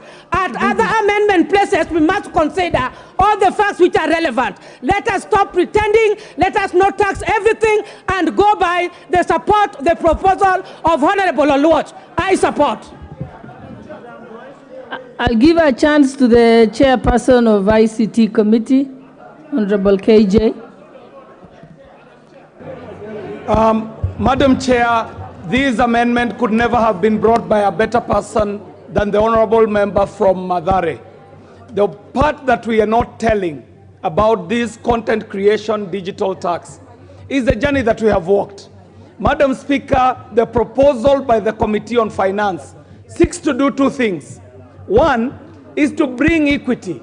This is the house that has been mandated by the country to ensure that there is equitable distribution of resources but also an equitable carrying of the burden. Madam Speaker, every profession in this country pays tax, Madam Speaker. Every profession is taxed at a certain rate. The journey that we have walked, Madam Speaker, in the time when, from when the proposal was made, is that this tax has actually been reduced from an up of 15% to where we are now at 5%. And the argument we made, we who are concerned about the real content creator, the argument was that they cannot be inequitably taxed. If other professions are being taxed at 5%, then digital content creators should also be taxed not more than 5%. So, Madam Speaker, the truth of the matter is that there has been a 15% reduction from the proposal to where we are. Madam Speaker, I stand to support.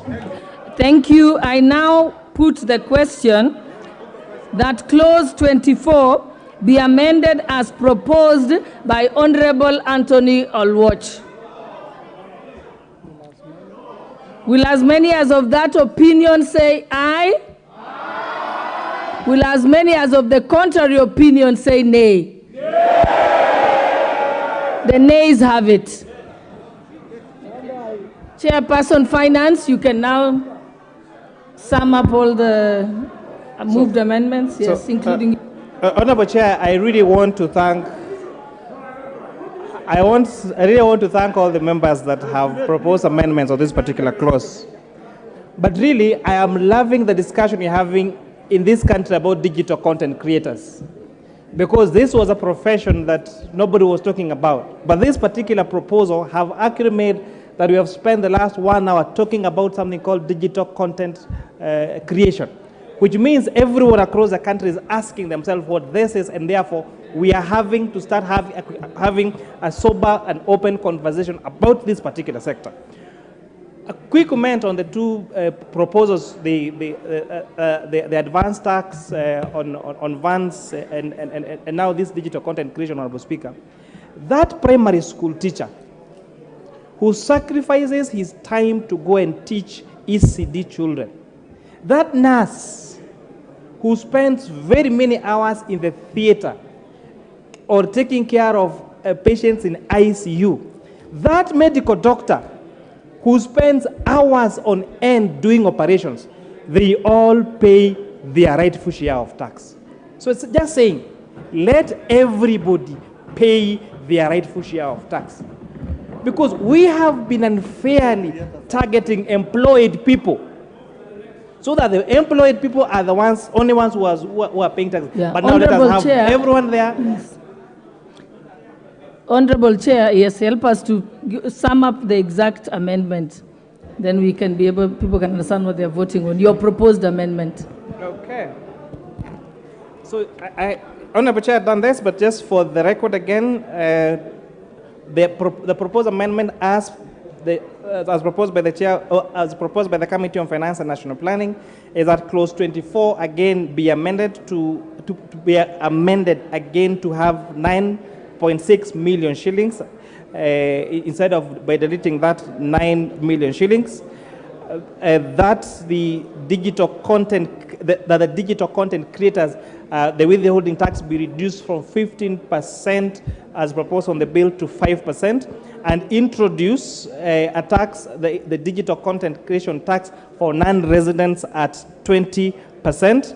That we harmonize the tax rates for the sales, promotion, marketing, advertising service, and digital content monetization as part clause C, and lastly, yes, that the advance tax on trucks, prime movers, on all those other equipment be amended by reducing the advance tax as proposed in the bill from 3,000 to 2,500. And that I beg to move, Madam Chair. Honorable members, I now put the question that clause 24 be amended as proposed by the Honorable Chairperson of the Finance Committee. Can I repeat that again?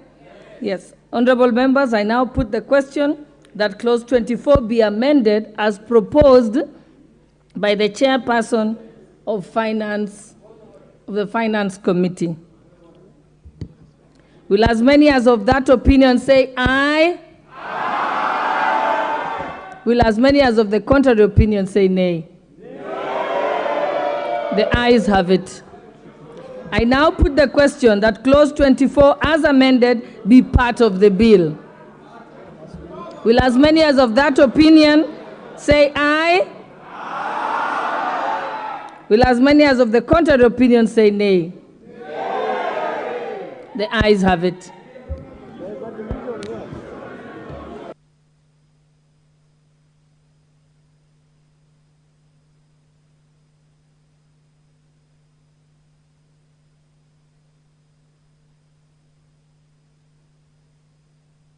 I see, do we have the numbers, Sergeant Adams? There's the numbers? Okay.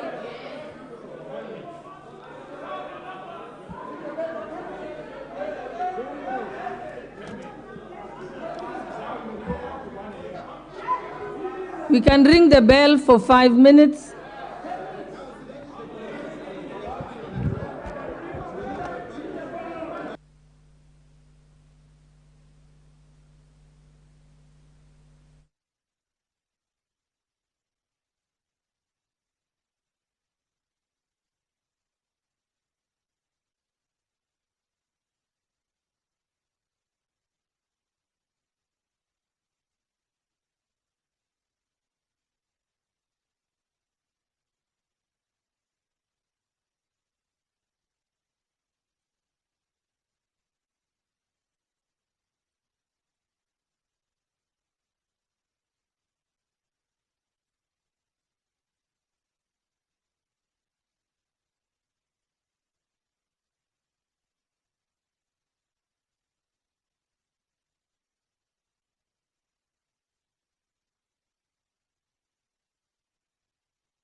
Well, that is the division bell currently underway. And this is pursuant to Standing Order 72 on roll call division claimed. 72.1 indicates that the Speaker shall direct a roll call vote to be taken if a member claims a division. And 72.1a indicates that the Speaker considers that there is a reasonable doubt as to the outcome of the vote in question. This is after the ayes outweighed the nays, but there is a member who called for division, or rather who claimed for division, and that is what has led to this division bell on clause 24. This time round is on clause 24 in its entirety. Remember earlier on the division bell or the roll call that was underway was on an amendment that has been proposed by Honorable Member James Nikal, and we have seen two other members coming up to give their proposed amendments. That is Honorable Robert Mbui and Honorable Anthony Oluoch on various sections of this clause 24.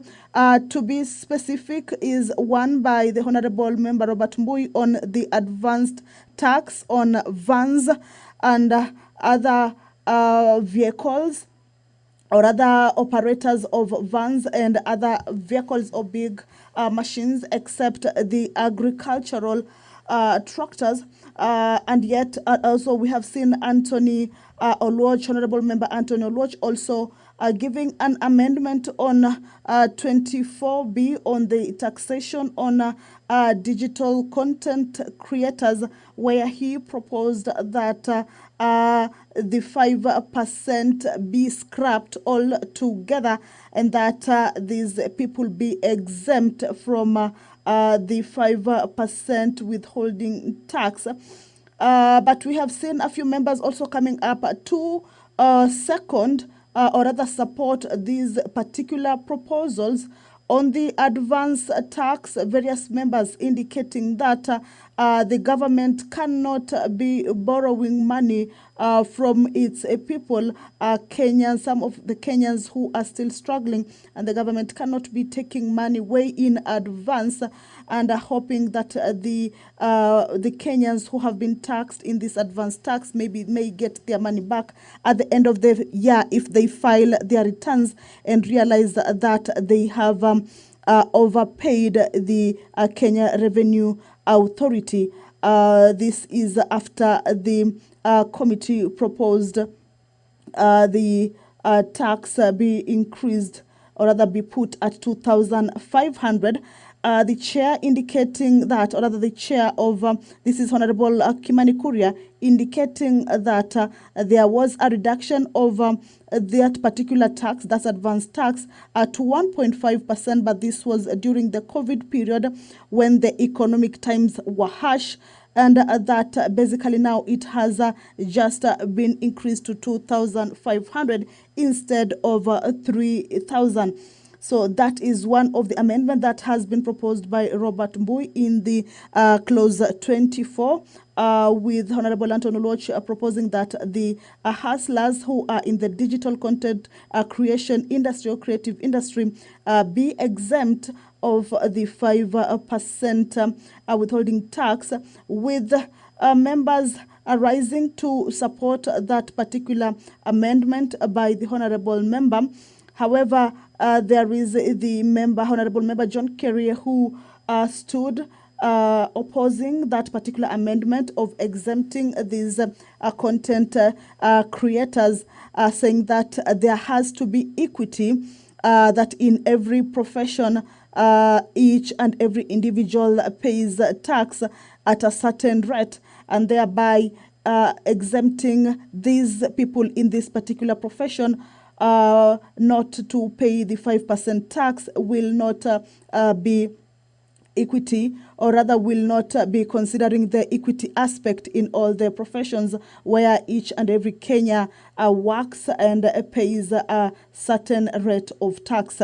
However, the chair, Kimani Kuria, on the proposed amendments on this clause 24, indicated 4 issues, with one being the amendment of the amount of money on all income over 9 million.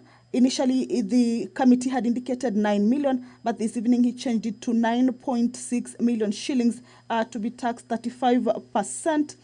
Of course, on the digital content creators withholding tax, saying that it has been reduced to 5% and that it should be so, having been reduced from 15%. Also, he indicated that the proposed amendments in the clause 24 is that the introduction of tax on non-residents in the digital content creative industry at 20%. This was earlier on explained that there could be non-residents of Kenyans who are living in the country, and yet they are pertaining in this particular profession. They are regarded as non-resident and will be taxed 20% once they're in the country. But when they leave the country, then that tax does not apply. But once they are back in the country, though they are not residents and partake in this particular creative industry, then they will be charged at 20%. That is part of the proposed amendments in the clause 24. Also, on the advanced tax, Honorable Kimani Kuria indicating that the tax be reduced from 3,000 to 2,500. So these are 4 of the proposed amendments in clause 24 that the Chair Finance Committee is seeking to have the House agree with. Remember, there was a vote, but there was a member who stood up on claiming a division, and that division has been granted to that member. So what you are seeing now is a division bell. This is to allow the House put itself in order to be able to take the vote. Remember, the